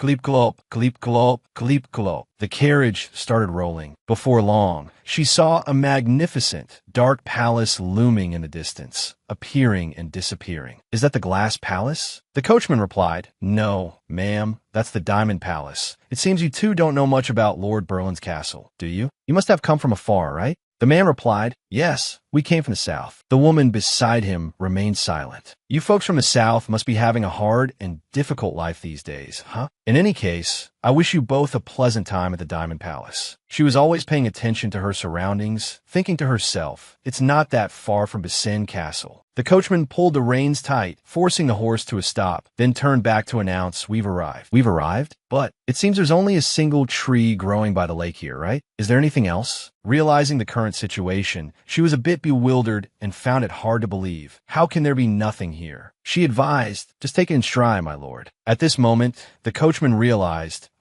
this must be your first time to the Glass Palace, right? You two should walk on the lake surface. Walk to that tree in the middle of the lake, and the palace will appear. The coachman said while pointing the way, then added a few comforting jokes. The first time, everyone is surprised like this. The desert cat species were extremely panicked the first time they came here too. I had to explain for hours before they calmed down. She recalled the instructions. Did that guy tell us to walk on the surface of the lake? The coachman said his goodbyes and left. Well then, I'll be off to pick up other guests. I hope you two have a wonderful time. She tried touching the water's surface with her foot. After taking a few small steps, she thought in surprise, am I walking on water like Jesus? After hesitating for a moment, she tentatively took a few more steps, exclaiming in amazement, how can it be so magical? He replied, this place seems quite similar to the image of a spatial rift. A spatial rift. Occasionally, spatial rifts appear in the wastelands, where many unique and mysterious phenomena occur. As they spoke,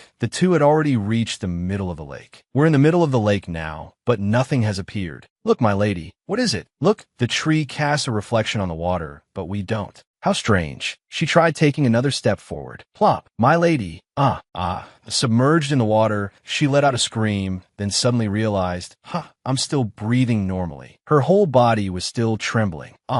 Submerged in the water, she let out a scream, then suddenly realized, I'm still breathing normally. Her whole body was still trembling. Then, a shout calling my lady rang in her ears. My lady, open your eyes. She was startled and realized, did I just fall into the water? Why am I not wet at all? And why did the sky suddenly turn pitch black? Then she looked at the drops of water on the ground and thought, the rain has stopped. So were these drops? Or is it raining inside the water? Just by walking, circular ripples would spread out from under her feet. The more closely she looked, the more astonished she was to discover that.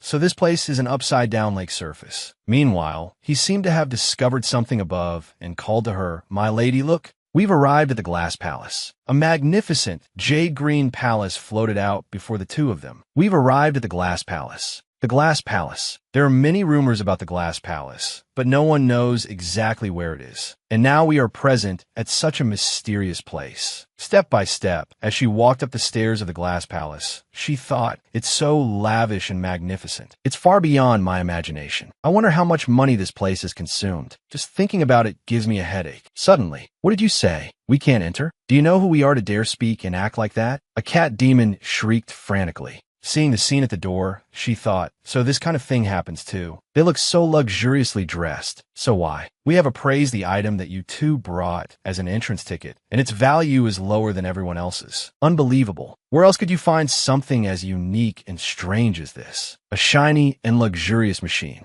Let me give you an example of the items other guests have brought. The demon servant said respectfully. Next, it brought out a pastry and said, have you two seen this? This paper sparkles like a gemstone, and yet it's very light. She was very surprised. Could it be? That. It's just a nutrition bar. And yet look at the satisfied face of that demon. Even the flavor of the food wrapped in this paper is absolutely exquisite. You too, take a look at this item as well. A plastic bottle. Oh, is it that strange? It's a type of transparent glass that's extremely light, and yet. As he was speaking, he suddenly slammed the plastic bottle against the wall with a thwack. Then continued, I slammed it that hard, but the bottle didn't break. The water inside didn't spill out either.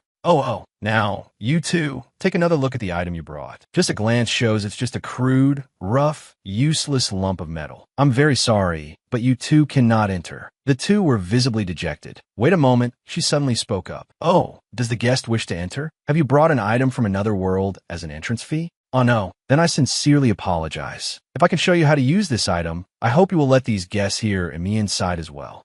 She says she knows how to use this item? So what is it used for? The cat demon asked curiously. Urzin whispered doubtfully to her, my lady, is this thing from your past life? She made a shush gesture. Then she turned to the two cat demons and said, would you two please stand still right there? Then she picked up the device and click. It flashed brightly. The two in front of her were startled and raised their hands to cover their faces. What? Is she attacking us? After such an experience, both of them were furious. I didn't attack you. Please look here. The two were still angry. What is this? A piece of paper? She spread the paper out and said, "This is magic paper. Please wait a moment." Suddenly, the image of the frightened cat-demon couple appeared on the paper. All three of them froze upon seeing it. Wow. This magic box draws pictures incredibly fast. And what's more, such a small piece of paper can produce such a vivid image. From what I see, the rules at this palace are completely unreasonable. A light and shiny glass bottle or that sparkling wrapping paper. How can they compare to such a valuable item? I sincerely apologize, esteemed guest. This was due to my incompetence and lack of understanding. The demon host bowed 90 degrees. Please, all four of you come in. Seeing this, he immediately praised her. My lady, you're amazing. The wondrous knowledge you possess has proven useful even here. She breathed a sigh of relief. Phew, luckily there was film inside. The two cat demons on the other side, in their unremarkable attire, I thought they were just minor demons. But their understanding of the world is quite profound. Well then, we'll go on ahead. Their expressions look like they're silently thanking us, don't they? Huh? Well, they're demons after all. Click, clack. This must be the central area. There are demons. There are ordinary people too. Esteemed guest, I deeply apologize for my rudeness just now.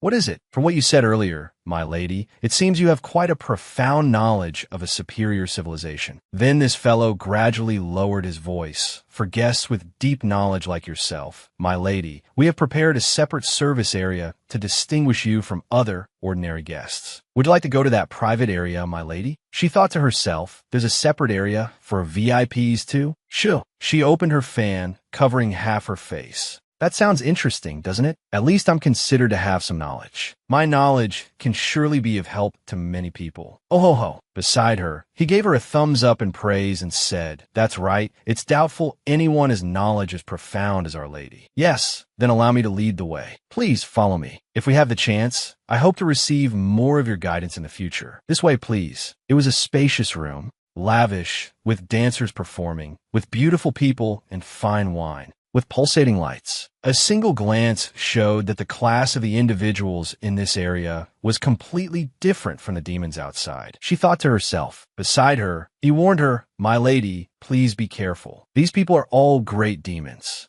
A conversation was taking place. What about that matter of dealing with the small castles? We've already gotten involved, haven't we? Once the Besen family's festival is over, we'll get the information right away. Besen, both she and he were surprised. Erzin, let's find a seat first, then listen in. After settling into their seats, what would you like to drink? Please bring us 2 glasses of whatever the guests here usually order. They continued to eavesdrop. Besen, the one we're allying with? Indeed. She thought, what does that castle business have to do with this festival? This festival is just a trap. The man spoke slowly, word by word, paused for a moment, took a long drag, his voice languid in the dim, dark space. A hissing sound and the hazy smoke dispersing in all directions added a few degrees of mystique. Then the man calmly continued, using the gentlest tone to speak the most savage words. Go there to tell those big brutes to crush Hansted. On the other side, Erzin and Loteaser were shocked to hear these words. Could it be? From the words of that mysterious blonde man, summarized in a single line of information, Erzin was agitated. He couldn't help but shudder. She took his hand. Surprised as they were, the other group continued their conversation. Crush. Erzin, what do you mean by crushing Hansted? Is it really necessary to go that far? No, if a war breaks out between the two sides now, it will only be bad for our business. That's true. That's why we must take advantage of the opening when they are absent from the castle to attack. The man exhaled a plume of swirling smoke. We join hands with House Besen, and the demon hunters will also cause less trouble. And thus, our business will run smoothly. But that Hansted bunch is still in our way. Hearing this, one of them leaned back, sighed, and said, "That's what I'm saying. Last time, they even took the entire city of Brasa from us. There's a very interesting gate there." A gate. Catching the keyword. She pondered, hesitating. We must use Besen's forces to retake the city of Brasa. Coming here from the east, crossing the wastelands, there's only the Hansted lot. In any case, going through Brasa is the fastest way. The number of guests there is dwindling anyway. The two of them tiptoed and snuck out. Glop, glop, glop. The sound of their footsteps grew faster faster and faster. He was in a hurry, wanted to leave this place as soon as possible. She called after him, Ogin, Ogin, wait for me. But he maintained his hurried demeanor, quickening his pace forward. We must return to the castle now. Otherwise, she said in a panic, Ogin, please listen to me. I have already made preparations. Hearing this, he was slightly startled, instinctively turning back to ask, what did you say? In contrast to his surprise, she calmly reassured him, please do not worry. Our haunted is still safe for now. Returning to the room for high-ranking guests, the conversation continued. But those Basin people, even though they are our allies, can those commoners be trusted? Haha, no, they can't be trusted. The man laughed loudly and continued, but I trust their ambition. Cunning, that can only be summed up in those two words. A bewitching smile and a tyrannical plan, she suspected, could strike at any moment. For now, we can only bide our time.